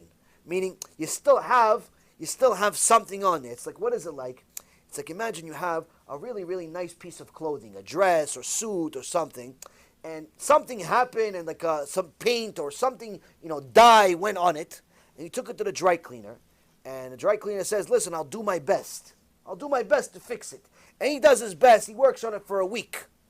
You come back, you see it, and yeah, the main stuff is out, but you could still see the image of what there was something there if you look closely enough. The lichluch, there's something still there, there's still something there. Or perhaps maybe somebody worked in the filth, worked in sanitation. After he finished sanitation, he finished the whole day. He doesn't have garbage all over him. He has regular clothes on. But he walks home, why? His wife says, get out of the house! Get out of the house, just cleaned it, you filthy, why? Because even though he himself doesn't have the garbage on him, he still smells like garbage until he cleans himself. The point being, Rabotai, sometimes you're going to see certain people that you already know what they do for a living because they have oil on their hands and things like that. So when you do things like this, you're trying to do a mitzvah, try to do a mitzvah clean, where you're not going to get in trouble for this mitzvah. You want to give somebody money? Give them money. Give them a gift certificate they can use anywhere else, or give them cash, or better yet, just buy them the food. Buy them the chalot. You know they need chalot. You know they need milk. You know they need whatever they want. You could ask them, listen, I'm buying some stuff from the store. What do you want? I'm getting something. It's on me. You could do something like that. That way, you're limiting yourself from having, if not the sin itself, even the dust of sin. Because after all, what did you try to do? Try to do a mitzvah. Try to do chesed. So you want to show up to Shamayim where Kadosh Baruch Hu says, look at my dear daughter, how much chesed she did. She gave money out of her pocket that she works really hard for to do good things. But then he's going to show you a movie. He's like, yeah, you tried to do something good, but this guy bought a bacon, egg, and cheese sandwich with it. Because that was one of the two choices available in that store. So you didn't tell him to do it, but still, he probably wouldn't have gone to the store. So until now, it's shogeg, it's accidental, if it's a sin at all. So that's the good news. The better news is, right now you have a learning lesson, musar that you learned. Simply, next time I want to give somebody, I'm going to make it cleaner. Where? I'm going to give, here's a gift certificate. Good luck to you. Thank you very much for giving me the opportunity to do a mitzvah. Kol tuv. That's it. It's easy. Easier to do. Easier than anything else. We buy food for people during the Chagim. Baruch Hashem, in Eretz Israel, when we give food for poor people in the religious communities. You know, poor over there actually means poor. Poor in America means you make $30,000, $40,000. You know, so over there, when they're poor, they sometimes they don't have food to eat. 6, 7, 8 kids, no food to eat. So we don't have the budget to give them food every week, but during the holidays, we try to take whatever money we have, and we donate to a few families. This past holiday, we fed, I think, somewhere in the neighborhood of maybe almost 1,000 people. You know, it was a few hundred families, almost 1,000 people. Baruch Hashem. Now, the amazing thing is, when you give it to righteous families, it's very different than giving it to the general public. Why? You donate your money to some homeless guy or to some charity. What do you get? The best thing you're ever going to get is the charity saying, thank you for donating $5,000. Please donate again next year. That's what you're going to get. Keep this for your tax records. The homeless guy, maybe he's going to say thank you, maybe not. One time a homeless person told me, no, I already ate today. I don't need. I gave her a pizza. She says, no, I already ate pizza today. You have something else? She thought I was a waiter. This was in New York, in the city. Rich homeless people. Anyway, that's what you get from secular people, from goyim and so on. But when you give it to righteous families that shomer Torah and mitzvot, if I show you the letters they sent to me, it's embarrassing to me. It's mamash embarrassing to me how big of a deal they think of me. Just because I bought a few $100s worth of food. They write you a letter like you feel like, what did I do for you after all? What's the big deal? Why, I bought you some chicken. What did I do? They write you a letter and letter after letter after letter. Till this day, we're still. Yesterday, we got 3-4 letters. Every day, we get more letters from people that got, oh, I remember you gave it to me during the holiday. A whole holiday was made. Baruch Hashem. They start giving you all types of blessings. You, your kids. There's a few families. They decide. I never said anything. I said, hey, please don't even tell them I give it. Just take the money, go buy them something. Say nothing about me, but people say my name. And anyway, what ends up happening is that the people send a letter, and they give you blessing, and then they tell you, the guy says, you know, this family you gave them food a year and a half ago. They're praying for you every single day. You, your wife, your kids, every single day. They're praying for you. Why? I gave them $100, $200, $300 worth of food. They decided it's such a big chesed for them. Because it's unexpected. I don't know them, but they know how to value something. People that learn Torah, they know how to value something. And mamash, these people are special. It makes you feel good. So if you're already going to give it to people like that. There's plenty of people to give it to the general public. Plenty. Very few people give it to the people that are shomer Torah and mitzvot. Especially in Eretz Israel. So I would say if you're already going to give it to those people. But again, needless to say, it's regardless of who you choose to give, make sure that you remove any of these obstacles from your way by giving it simply, this is it, finished. They don't have you're not giving them an option of buying pig. Because unfortunately people today, they like pig. They like pig. Next question. Same price.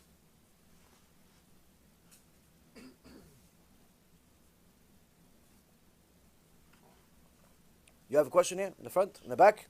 You're debating whether you have a question or not? No, ask the question. No, even if you don't want to know the answer, somebody else knows the answer. If Hashem put it in your head, that means somebody wants to know the answer. Chabad. What really happens when Bezat Hashem Mashiach come? What really happens during Mashiach? What happens when the Mashiach comes?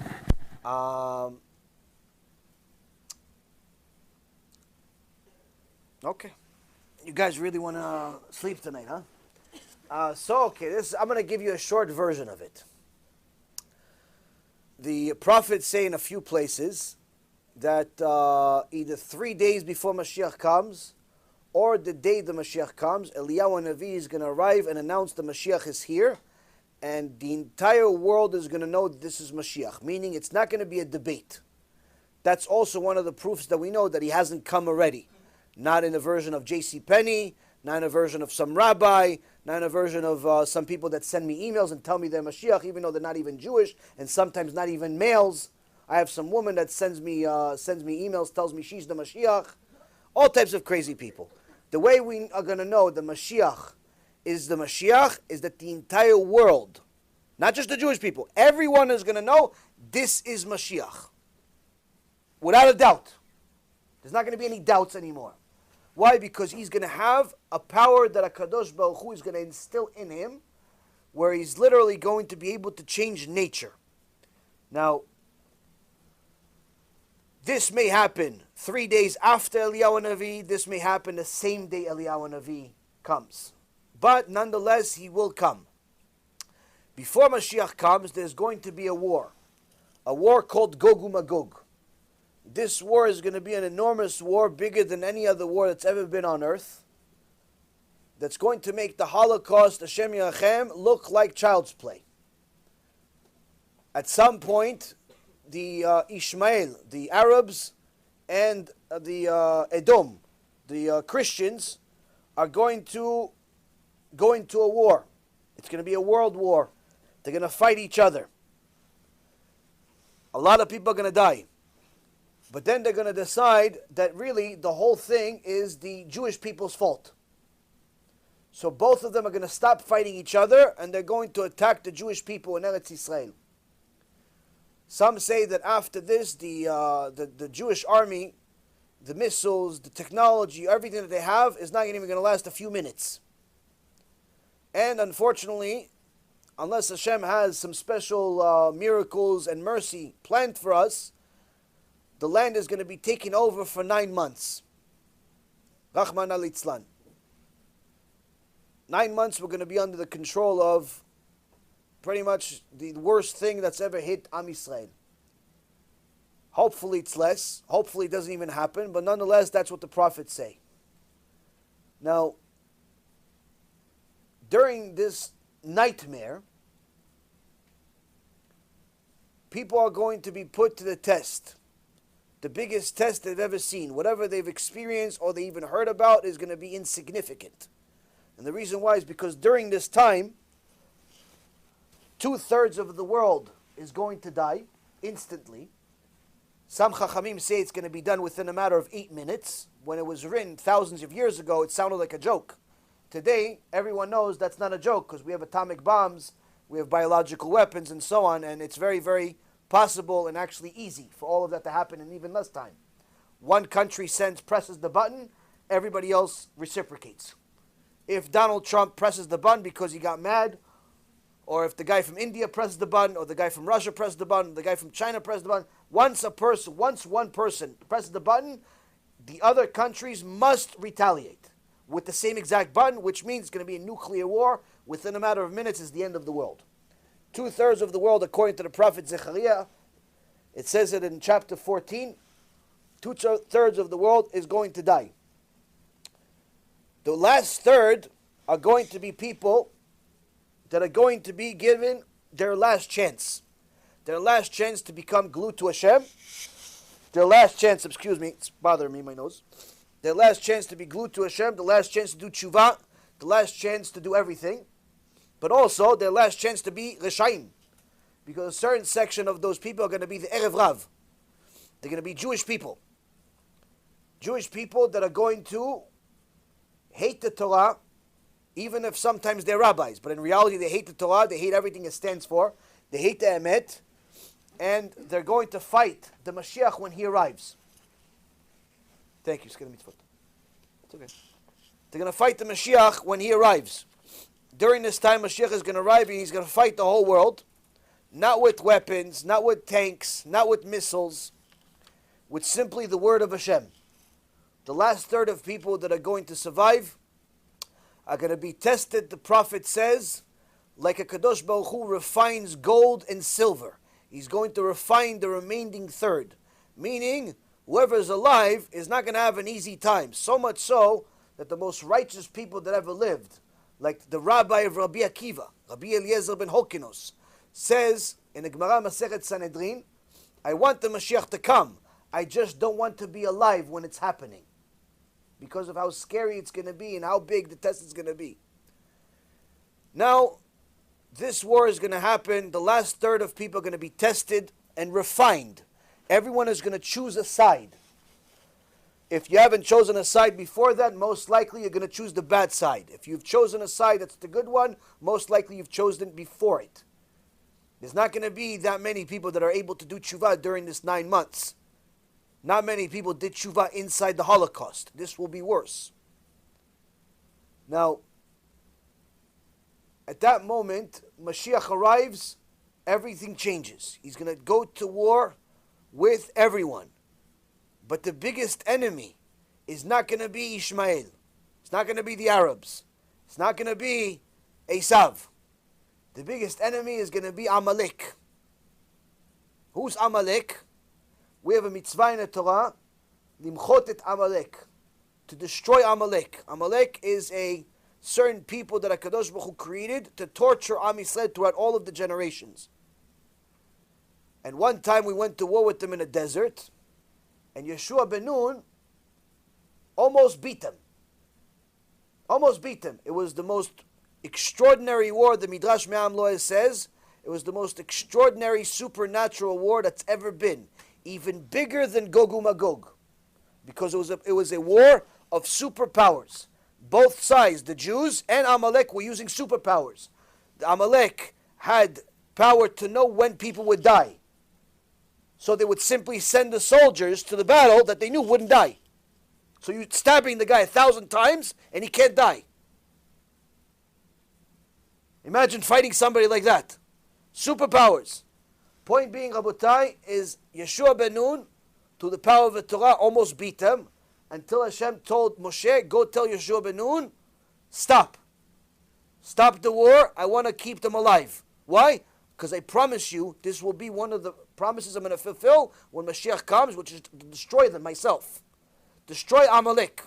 So we stopped before we killed all of them. We had a couple of chances throughout history to kill them. Shaul HaMelech had a chance, and he failed, and so on and so forth. But we will have to fulfill the mitzvah of destroying Amalek. Who is Amalek? Most people think that Amalek is the Nazis, or the Christians, or the Russians, or the Arabs, ISIS, and so on and so forth. Well, that could be true that parts of them are 100% Amalek, but the Zohar Kadosh says that fulfilling the mitzvah of limchot et Amalek would be destroying the Erev Rav. Who is the Erev Rav? Jews. Jews that are anti-Torah, lefty, liberal, anti-Torah people, those are going to be Amalek. And to fulfill the mitzvah of destroying Amalek at the time of Mashiach would be our job to destroy them once we know that for sure that that's who they are. That will be the last mitzvah we do to win the war. But you read in your tefillah every week, Ubal Teilim, Ubal Etzion Goel Leshaveh Pesha BeYaakov. The Goel, the Mashiach, is going to come to save all of those that used to be criminals. What does it mean to save all of those that used to be criminals? All of the people that didn't always keep Torah and mitzvot like they're supposed to. They were born religious, but they weren't religious enough. They were born not religious, but they became religious later on, and so on and so forth. The Mashiach will save only the Baalei Tshuva. Only the people that did Tshuva. the people that used to be criminals, whether you were born religious or not is irrelevant. If you're doing tshuva every day, He will save you. If you're still violating Shabbat, if you're still wasting seed, if you're still immodest, if you're still not eating kosher, if you're still not even learning Torah, you have nothing to look forward to. In fact, you should pray Tehillim every day for Mashiach not to come. Everyone that says, oh, may Mashiach come today, come today, come today, they have no idea what they're talking about. All of the sages, they were the most powerful, most beautiful people on earth, full of Kedusha, were scared and petrified of living at the days of Mashiach. But our generation that doesn't even know Aleph Bet yet, everybody says, no, Mashiach now, Mashiach now. That simply means you have no idea what it means. Once Mashiach comes, the clock stops. No more time to do tshuva. No more time for conversion. No more time to nothing. You're finished. Whatever you are, you are. This means, Rabotai, every one of us has to start doing tshuva today. We're already late. We're already late. By doing tshuva today, we're already late. Why? We should have started 20 years ago. Because that's when the end of the days officially started. A little over 20 years ago. We're living on borrowed time. That's the truth. We are living on borrowed time. Mashiach can arrive tomorrow. He can arrive next week. He can arrive in 20 years from now. Every day that HaKadosh Baruch Hu gives us is mamash a miracle. It gives us an opportunity to do tshuva. If you've done enough tshuva, you're going to celebrate with all of the righteous people at the time of Mashiach. Nothing will happen to you. Regardless of where you are in the world. You're in America, you're in Peru, you're in Israel, you're in Panama, wherever you are, if you're a kosher Jew, you have nothing to worry about. If you're not a kosher Jew, all you have is worry. Why? Because you have no chance. Shem Yachem. Why? Because that's what David HaMelech told us. Who is my great-grandson going to save? Who's the Mashiach, the grandson of David HaMelech, going to save? He's going to save the Baalei Tshuva. He's going to save the people that fixed themselves, because they used to be criminals in something. Sometimes it's a lot of crime. They didn't keep anything. Sometimes it's a few crimes. Sometimes it's a few bad midot. But the point is, Rabotai, is tshuva is the message that HaKadosh Baruch Hu gave to every one of the prophets. Meaning, that's the purpose of your life, to do tshuva. Regardless of how you were born, regardless of what gender you are, how old you are, you have to do tshuva. Every day you can fix something. So when Mashiach comes, that's when the clock stops, and may Hashem have mercy on us when He does. Next question. Bring it to the... You have something in the back? Is it better to cover your hair with a wig, or to wear with a baseball cap with your hair sticking out in the back? To wear a wig or to wear a baseball cap? With your hair sticking out in the back. Which is more preferable? Wait, so wearing a wig or wearing a hat, covering your hair with a wig? Hair is sticking out? Right. Why can't they just cover the hair? No, they want to know which is the better way. Right? Well, listen. There's two mitzvot. One mitzvah is modesty, and one mitzvah is covering your hair. Now, covering your hair comes from the Torah, Parashat Naso. We learned from the Sotah that every Jewish woman that's married, and according to the Rambam, every Jewish woman, period, even at the age of 6 years old, must cover her hair. Now, halacha is, we don't go by the Rambam on this one, only if she's married. But some Yemenites and some other Jews that are close to the Masoret of go by the Rambam, they cover their kids' hair. I have someone that I know, he has kids. He's not Yemenite. But his kids, he literally has 6, 7, 8, 9-year-old girls, they all cover their hair. He lives in America. This is not common. Halakha is, if you're married, you have to cover your hair. So covering your hair is one mitzvah. Second mitzvah is modesty. Now, throughout the last 2,000 years, the sages have been against wigs completely, even though 100 years ago, 150 years ago, it was very, very noticeable if a woman wore a wig. It It was very easy to know if she wore a wig, because the wigs of those days, 150 years ago, 200 years ago, they looked more like the hair of a broom that we have today. So it was obvious to tell that it was a wig. But still, they were against it. How much against it? The Khatam Sofer, one of the Gdolei Olam, one of the Malachei Hashem that lived among people, among us, one of the greatest poskim in history. He was against the wigs. There was a woman in his community that decided that she's going to wear a broomstick on her head, a wig. We're not talking about the wigs of today that look better than regular hair. We're talking about putting a lifa on your head. He said he sent somebody to our house. The Khatam Sofer says, take off the wig, put a mitpachat. Put a mitpachat. This woman was akshanit. She was stubborn Jew. She didn't want to do it. A few weeks later, she died. It's not finished, not the story. They took the body. They were carrying the body, the whole community. In those days, someone died. It was a big deal. The whole community is having the funeral. They're taking the body through the community, and they passed by the Khatam Sofer's house. Khatam Sofer was waiting outside. He told him to stop. Uncover the face of the woman. Uncover the face. He spit on her. He says, that's what you get for going against Chazal, and that's what you get going against the Torah. Khatam Sofer, that was afraid to hurt a fly. You went against the Chachamim? Khatam Sofer, we're not talking about a Yaron Reuven. Khatam Sofer, no one disagrees with the Khatam Sofer. Ashkenazi, Sfaradi, Latai, whatever you are. Takes the one, he spits in her face. Why? That's what you get for going against the sages.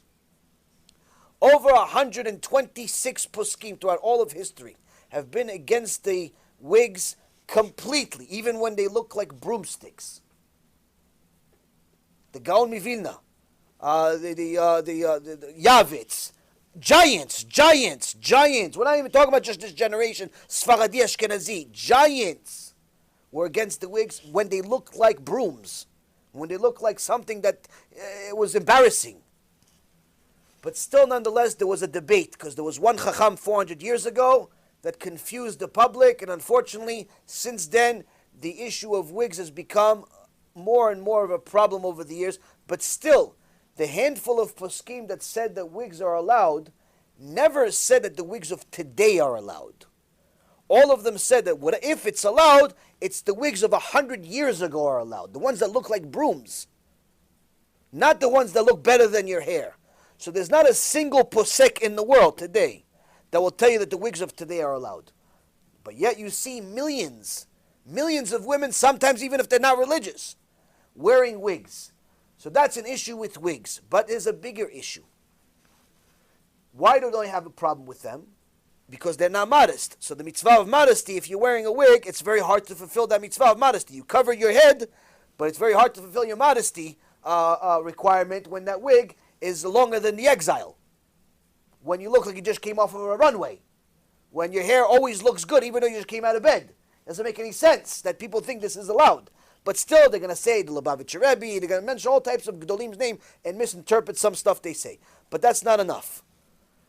There is another issue that came to our attention over the last 4 or 5 years that we brought to light again because it was ignored 14 years ago when Rav Elyashiv brought it to everyone's attention, which is that since wigs have become a multi-billion-dollar industry,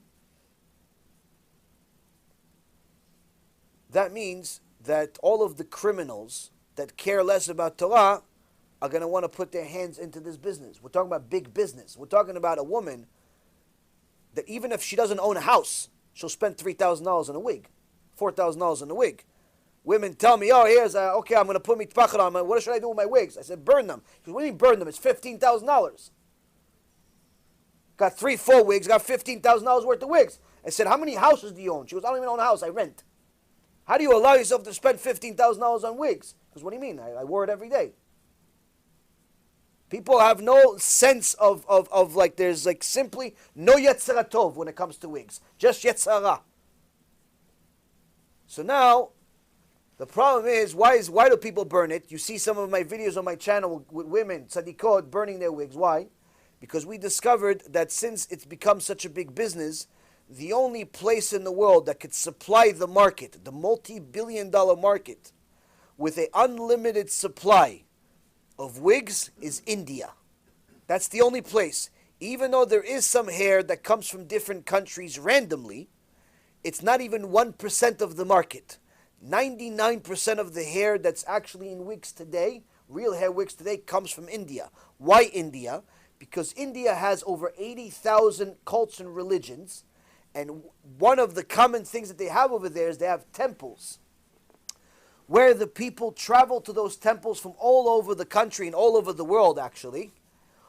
Almost 30 million people travel to these temples every single year from all around the world to donate their hair to the idols. Because that's their mitzvah. That's their idolatry. That's their sacrifice to the idol. They donate their hair because their idol spent a lot of money on a wedding, and he took a loan from the gods. And the only way you can return it is if you donate your hair to him and he can sell it. This is actually what they believe. I know it's funny, but this is actually what they believe. Or another one has a different idol that he had a rock fall on his head and gave him a bald spot. So since then, people donate their hair to this fake god. That's their religion. Every woman that wears a wig from real hair, there's a 99.9% chance that your hair was a sacrifice to an idol. Which means the Torah says you're not allowed to sell it, you're not allowed to wear it, you're not even allowed to enjoy it in any way. The only mitzvah you have with something that came from idolatry is to destroy it.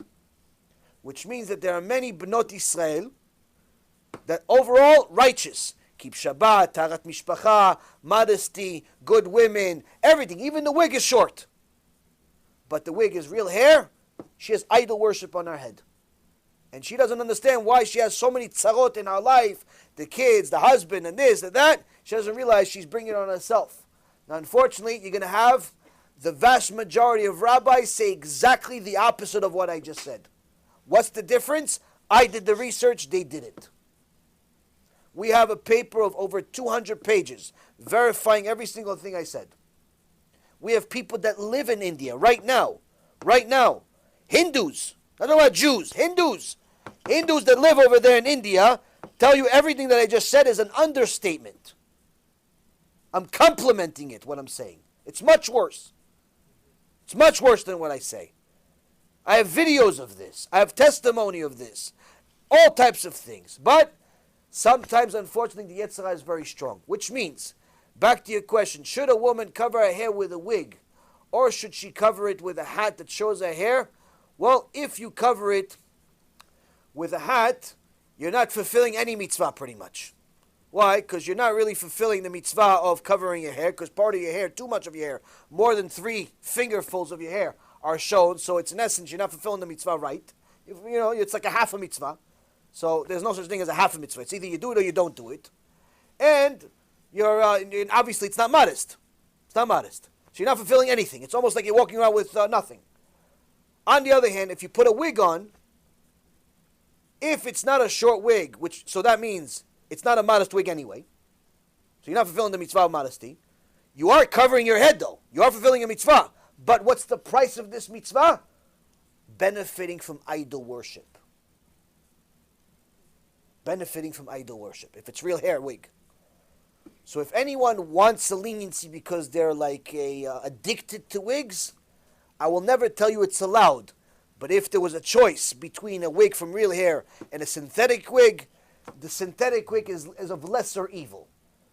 Because we did some scientific studies, and about 2 to 3% of the synthetic wigs have real hair in them, because real hair is so cheap that you could actually fill the wigs, the synthetic wigs, with real hair, which means that it also has idolatry in it. But nonetheless, sometimes it doesn't. You could have a safek of some kind. Point being, it would still not be allowed, but nonetheless, it's much less worse, if you will, than the real hair wigs. The real hair wigs, it's virtually impossible to get a real hair wig that is kosher, even if it has a kosher stamp on it. By the way, what's one of the best signs that any smart Jew could know for sure that the entire kosher industry of wigs is one big fraud? One sign for sure that all of you are smart. All of you right now, without looking into the kosher industry, all of you are going to know right now with 100% conclusion there's something going on with the kosher industry of wigs. Now, ever went to the supermarket? Raise your hand if you went to the supermarket before. Went to the supermarket.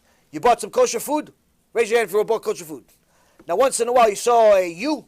Saw a U? Yeah. You see a K? You see a star K? You see a UD? You see all types of symbols. What does that mean? There are different kosher bodies. There are literally hundreds of kosher bodies for food. Hundreds. Why? It's big business. A lot of money in it. Wigs is also big business. Lots of money in it. How many kosher institutions supervise the entire wig industry? Multi-billion-dollar industry. We're talking about millions of wigs. How many kosher bodies supervise the entire kosher industry? One. One company. One company. One company run by a guy named Rabbi Gross is the supervisor of the entire wig industry. There is nobody else. Now, if that's not fishy to you, if that makes sense to you, that there's one kosher company that's not even the size of your local deli, they could supervise the entire industry, that sounds normal to you. That sounds kosher to you. There's something not kosher about you. You're missing a few brain cells. This alone shows there's something unkosher about the kosher industry in the wig industry. Why? Why doesn't anybody else want to jump in? So much money in it. You could go in there right now. Right now there's a monopoly. You go in, you have no competition. What, you have one guy. You have half the industry within a year. Who is he going to compete with? Half the industry within a year. You make millions of dollars. You're printing money. How come nobody goes into it? Because anyone with 1 ounce of Yirat Shamayim runs away from that industry like it's the plague. Like it's the Malach HaMavet himself. Why? Because there's no way to kosher a wig. No way. Why? Because you know it came from India. You know you cannot follow the hair from the time it was taken off the head until the time it's put on the head. That means that even if you saw that one of the people didn't donate to the idol, she sold it in Russia, she sold it in Bangladesh, she sold it in Gehenom, she sold it somewhere else, no problem. That hair is not going to be a wig though. That woman's hair is not going to be a wig. It's going to be part of a wig. Average wig is 3 heads. Average wig is 3 different women's heads. Why? Because imagine, the hair of a wig is not like the hair of a regular person. Everything is even. Everything is perfect. No woman in the world has even hair. You have split ends. You have hair like this, hair like this, hair like this, all types of things. The wig, everything's perfect. All the time. Why? Because they make it that way. Manufacture it that way. They put all the hair in one giant place and they mix it all up. You get it in blonde, you get it in blue, red, green, burgundy. You can have anything you want. So this, Rabotai, is the truth about wigs. So that means that even if you're fulfilling the mitzvah of covering your head, if you will, better than what you did with the hat, with the hair coming out, the cost of it is benefiting out of idolatry, which is much, much worse. Much worse. So that means that you have to overcome the obstacle, the Yetzirah, put a snoot on, put a mitpachat on, put a hat on, but just put all your hair in it. And be proud to be a Jew, for heaven's sake. Why? Do you want the Mashiach to show up and you have your hat on with your hair coming out? Oh, no, I didn't mean it. I didn't mean Mashiach. Let me put my hair back. What do you think, it's going to help you? Mashiach shows up, she's going to put her hair back in there. All the women that are not covering their hair, they're going to come into the house, all of a sudden they're coming out with mitpachat. You think that's going to save you? It's too late. It's too late at that point. If you didn't do tshuva before Mashiach comes, nothing's going to help you. If you're not covering your hair right now, you're not modest right now, start. ASAP. ASAP. Don't waste a minute. Whether you want to, you don't want to, doesn't make a difference. Do it. Why? It's for you. Only one that benefits out of it is you. Don't make a Kadosh Baruch Hu wait for you to do tshuva for 3,000 years. 3,000 years is waiting for you to do tshuva, and he cannot save you. Why? Because you don't want to put a mitpachad on. Because you don't want to keep your brit in your pants. Because you don't want to watch your eyes. Because you don't want to, keep Shabbat. He's waiting for you for 3,000 years, for heaven's sake. Have some mercy on him. 3,000 years reincarnating you, giving you another chance, More panasa, more miracles, more refuah shlema, more kids, more wife, more good times. He's waiting for you for finally you're going to do tshuva. Don't make him wait for 3,000 years and you still didn't do tshuva. You still want to eat the burger. Don't make him wait for nothing. He's waiting for you. Do it already. Do yourself a service. What joy are you going to get out of it? Not covering your hair, or not watching your bleed, or not watching how you do business and so on. What are you going to get out of it at the end? You're going to be miserable anyway. Without Hashem, you cannot be happy. It's impossible to be happy without a Kadosh Baruch Hu. Next question. Yes, Chavud. Give him the thing.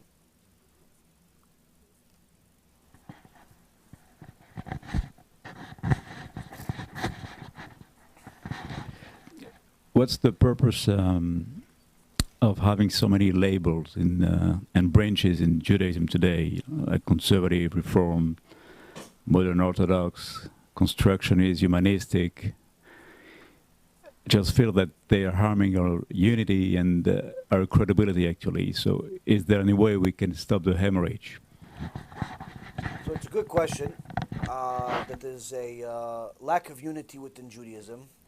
The truth is, the Torah does not have different branches of Judaism. At Mount Sinai, we were all Sephardic.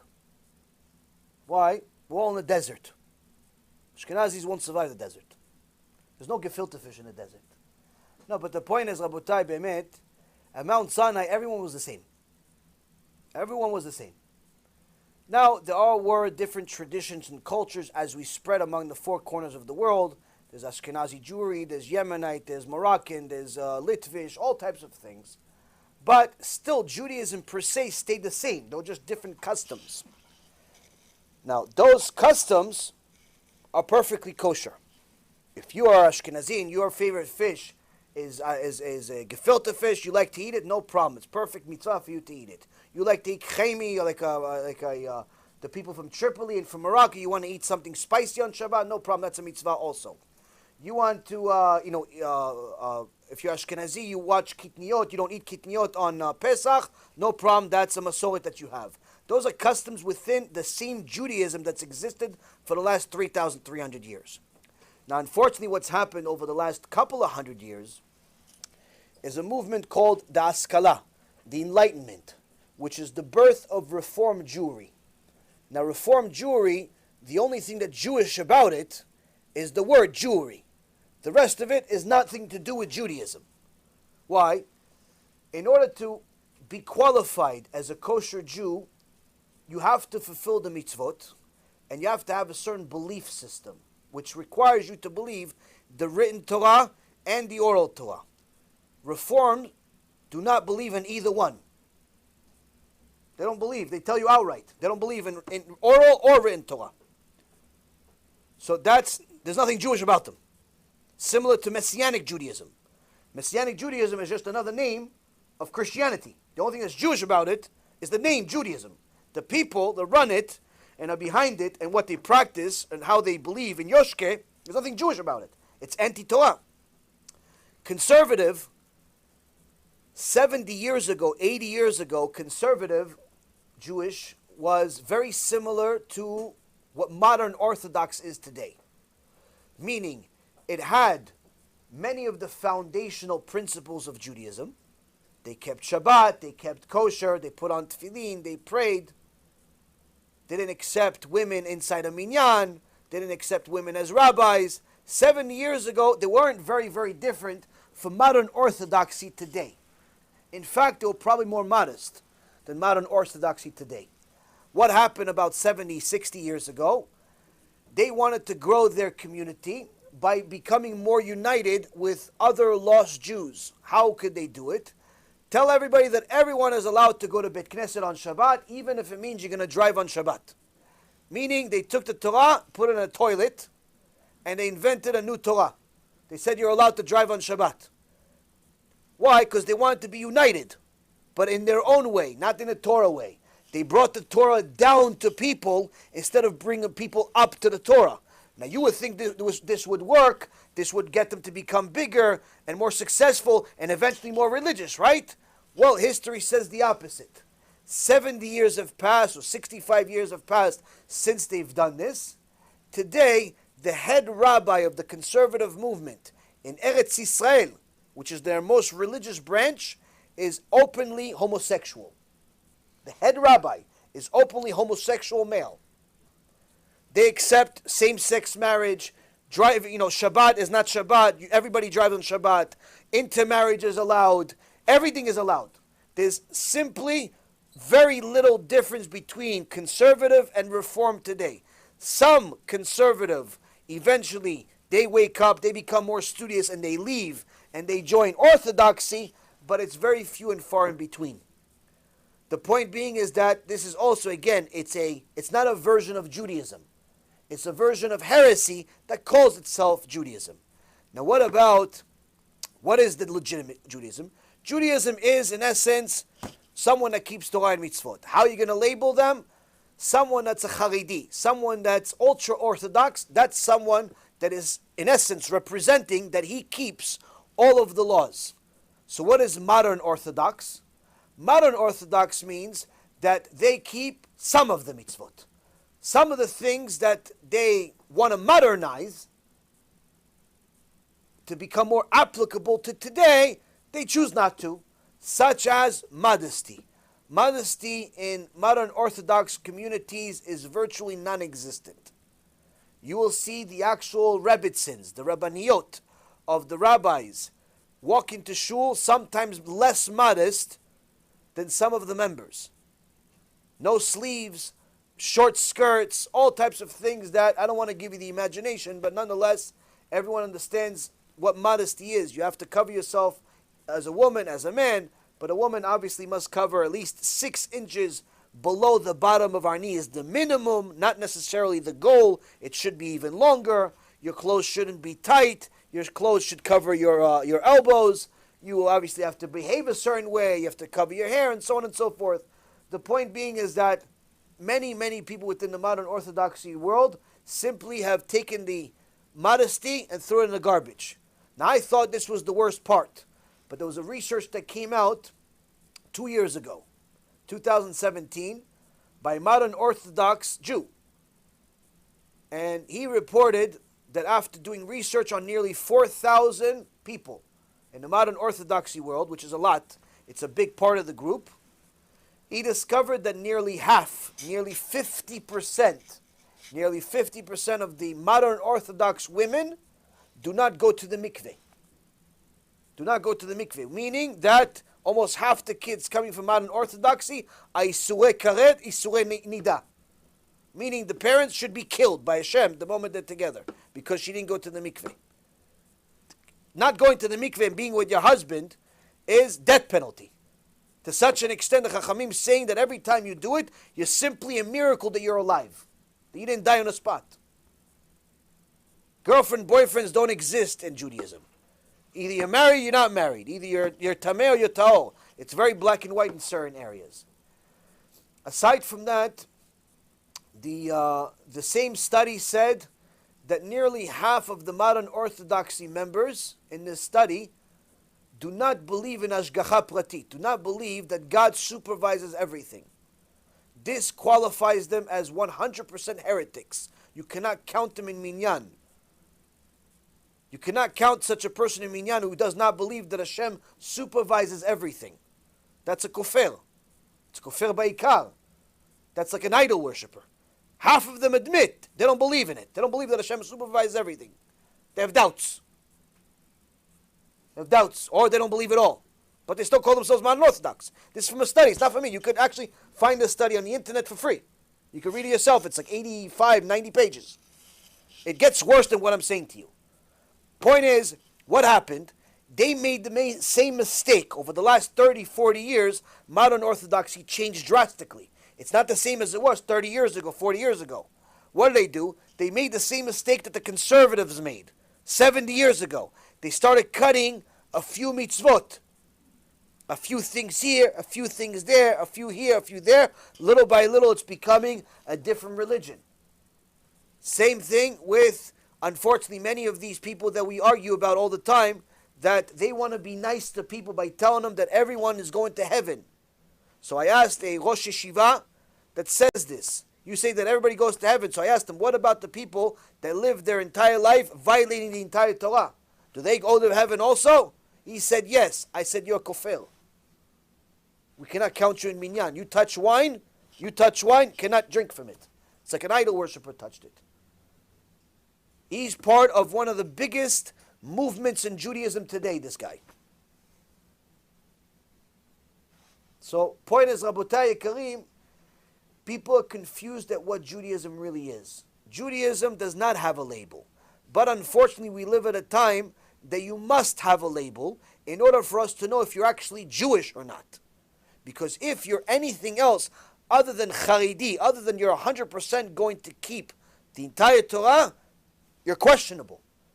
The Gemara, Masechet Bechorot, page 30b, says, if an idol worshiper comes to you, says, I want to convert.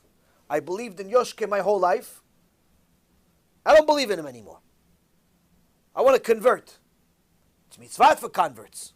He says, okay, do you accept this? You accept this? You accept this? You accept this? You accept this? Yes, yes, yes, yes, yes. Okay, since you live in the exile, the rabbis put a law, a fence around the fence, that if you live in the exile, you have to keep 2 Yom Tovs.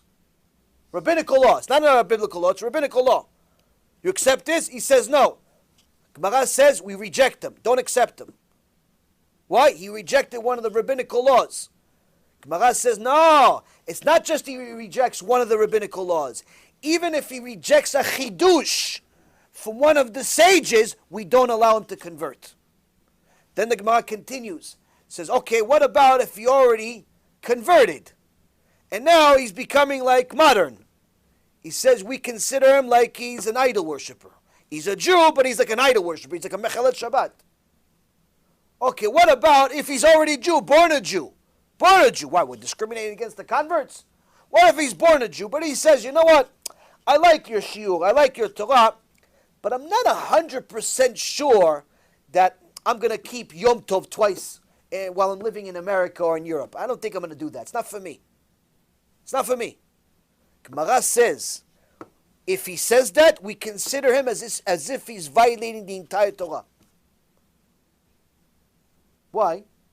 Because he's already deciding ahead of time he's not going to keep something. It's not that if he fails at something, then we think he failed at everything. No, everybody fails. Nobody else is perfect. It's that he decided to fail. He decided he's not going to keep a certain mitzvah.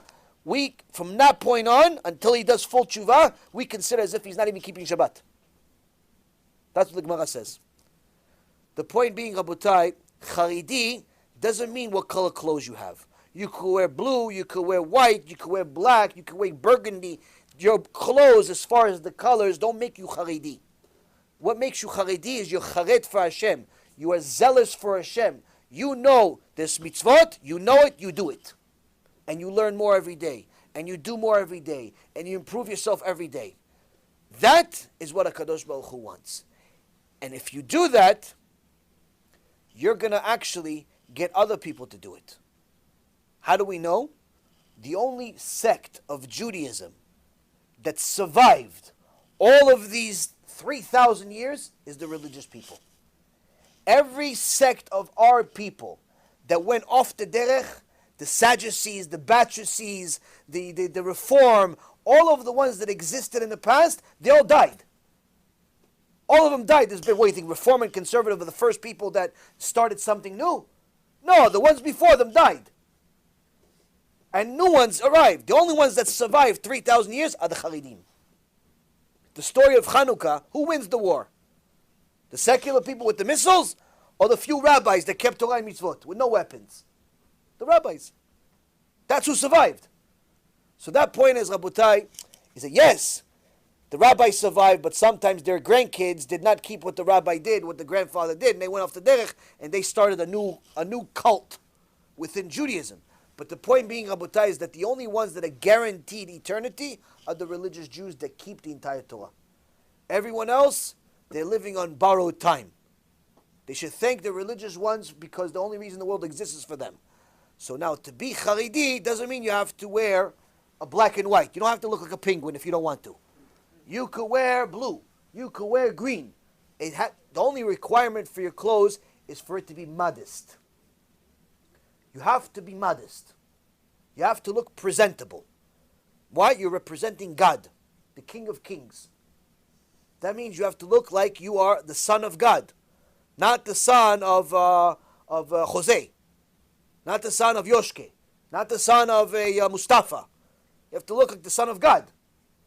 So that means that you have to look a certain way. Man, woman, same thing. You should be proud of it. Your father is the King of Kings.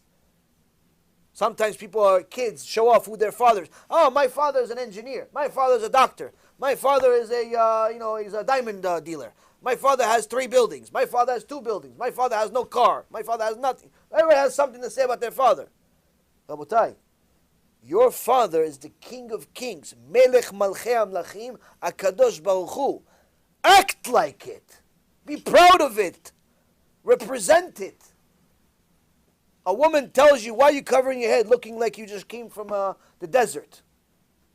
Because I am the daughter of HaKadosh Baruch Hu. He's the King of Kings. And he told me that if I'm married, I have to wear a crown. So until further notice, this is the crown that I have. Once Mashiach comes, I'll put some diamonds on it. The point is, Abutai, you should never ever be embarrassed for wearing a kisui rosh. You're representing the King of Kings. You should never be embarrassed of wearing a kippah. You're representing the King of Kings. You should never be embarrassed of looking religious. You're representing the King of Kings. But that's the problem with modernizing. When we modernize, what are we constantly comparing ourselves to? The goyim. We wear the clothes of the goyim. We act like the goyim. Every day we compare ourselves. Do I look goy enough? Do I look like Mustafa enough? Do I look like, JC enough? Do I look like him? That's what we're comparing ourselves to. We look at movie stars. We look at sports stars. We look at all types of celebrities that make 1.5 million sins a second. And we compare ourselves to them. Instead of comparing ourselves to the Ben Ish Chai, to the Khatam Sofer, to Rav Ovadia, Rav Eliashiv, Moshe Rabbeinu, Rabbi Akiva, who we're comparing ourselves to? Some tameh, some impure beast that is an excuse of a human being. That's what we're comparing ourselves to. We want to make our hair like him. We want to have our clothes from him. Oh, what are you wearing, Fendi? Yeah, Kanye likes Fendi. Shem Yirachem. What are we comparing ourselves to? Shem Yirachem. That's what we're comparing ourselves to. Some tameh, some impure person that makes us 1.5 million sins a second. Instead of comparing ourselves to holy people, people that spoke to HaKadosh Baruch Hu, people that lived for HaKadosh Baruch Hu 24 hours a day, we're comparing ourselves to some murderer, had 500 abortions. That's what we're comparing ourselves to. Think about it. Think how stupid we are sometimes. We want to look like the movie star. Some woman that sells herself for free. Every night she has a new husband. That's what we're comparing ourselves to. Why? Because she's a celebrity. She was on TV 3 times. I want to look like her. I want to look like her because she's a celebrity. She was on a show where she was pretty much naked all the time and people love her for it. I want to look like her. I bet you're not going to want to look like her when she's in Gehenom and they melt her to 1.5 million pieces over and over again for eternity. As Rabbi Avraham Azulai says, every time you sinned, Hashem gives you the same punishment over and over again. It's not one punishment for one sin. It's not you wasted seed your whole life, you get one punishment. No, my friend. Every time you sin, you get another punishment all over again. Shem Yachem. When a person understands what Midat Adin is, they're not going to know what hit them. Rabbi Israel Salanter says, when you arrive at the Bet Din of Shamayim, you're not going to recognize God. You're not going to recognize God. Why are you not going to recognize God? Why? What does it mean you're not going to recognize God? He says, because in this world, all you know is midat chesed, v'rachamim, the mercy of Hashem. When you go up to Shamayim, all there is midat din, judgment. You're righteous, you get heaven forever. Not righteous, you want to look like a movie star that's a tameh. You want to look one of these celebrities that's married and divorced 18 times that we know about? Had 18 boyfriends by the time she was 25, 30? You want to be like that? HaKadosh Baruch Hu midat adin. That's all you know. That's what Rabbi Israel Salanter says. That's all there is over there. It's emet. There's no excuses. There's no let me know. I didn't mean it. I didn't know. I didn't grow religious. None of that. None of that exists in Shamayim. Rabotai. That's why I don't know why people worry so much about Mashiach. Because whether Mashiach arrives in a year, in a month, and it doesn't make a difference. Judgment Day could arrive at a person's door every day. My cousin died at 23 years old 2 years ago. My other cousin died a few months ago. He's 49. My class, my graduating class from high school, I already know over 30 kids that are not alive right now. I'm not that old. 30 kids I know that are not alive right now from my graduating class. Almost 10% of the graduating class. Do you understand? No one's guaranteeing you 120 years. No one's guaranteeing you next week even. Do tshuva today. Do tshuva today. You do tshuva today, I promise you, you're never going to regret it if it's real tshuva. Next question.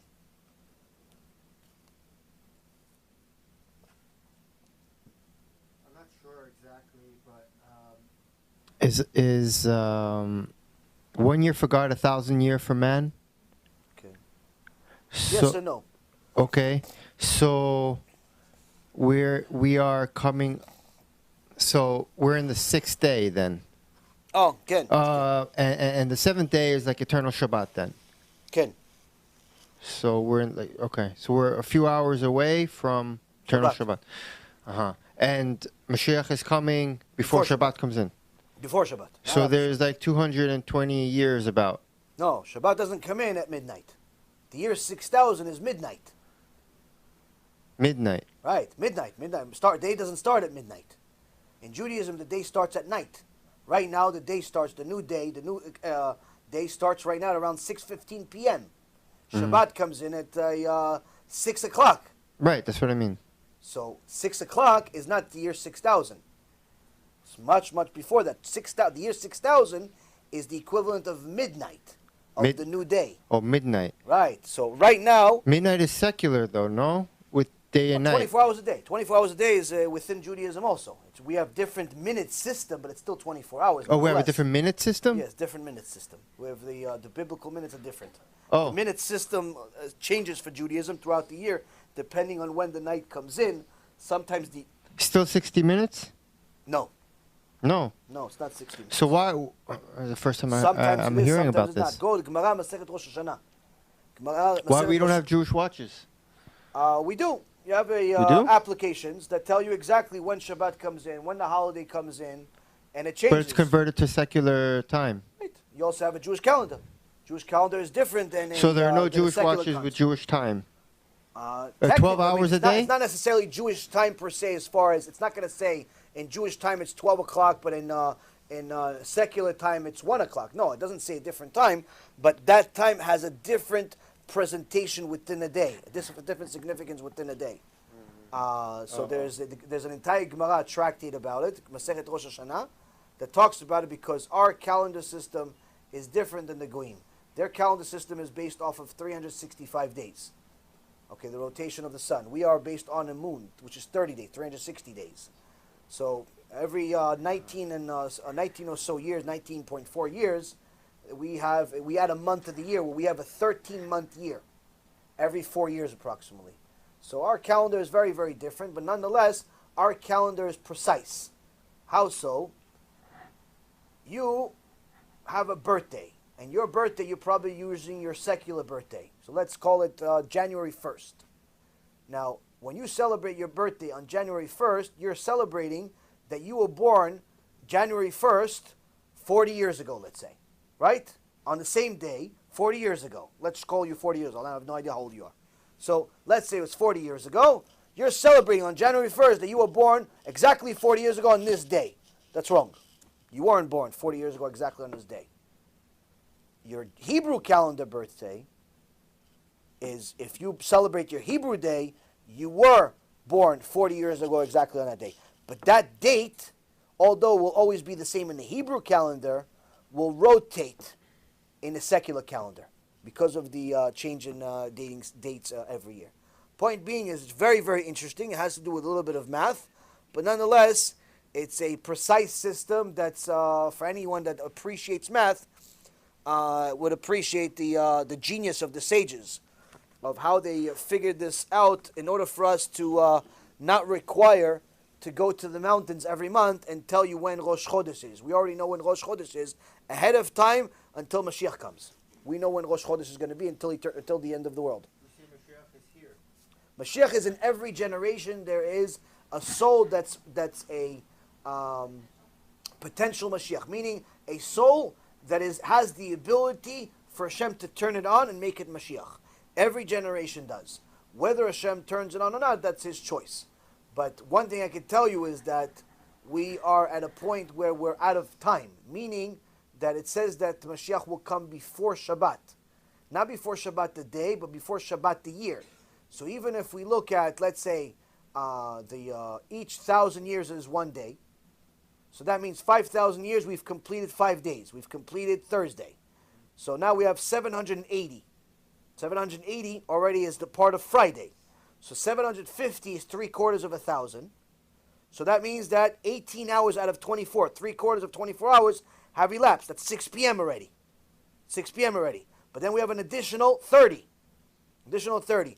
Every 41 years approximately, I did the math one time, every 41 years is an hour. So that means that we are somewhere approaching almost 6:45 p.m. on Friday. In the biblical calendar, in the Hashem's calendar. Friday, 6:45 p.m. approximately. So that means, Rabotai, Shabbat does not come in at midnight. Anywhere in the world. Shabbat comes in, average, 7, 7:30. Let's say you want to call it late Shabbat in France. 8 o'clock. You don't have that much time. You don't have that much time. Point being, it's going to be in our lifetime. So we don't put an exact time frame on when Mashiach can come. He can come tomorrow, he can come next week. Whenever he comes, B'ezrat Hashem, hopefully we're ready. But nonetheless, Rabotai Karim, it's important for us to already start getting ready now. B'ezrat Hashem, this will give us the chizuk that we need to get ready for Mashiach. This will give us the chizuk to start taking on the mitzvot more seriously. Prepare for this Shabbat already on Motzei Shabbat. Prepare for learning Torah already from the minute we wake up, before we go to sleep. Watch these shiurim regularly. Don't just watch them one time and put it away. Watch more. Watch it more than once. Watch clips. Watch entire shiurim. Get the Torah into your veins. Get the Torah into your blood system, into your mind, into your neshama on a daily basis.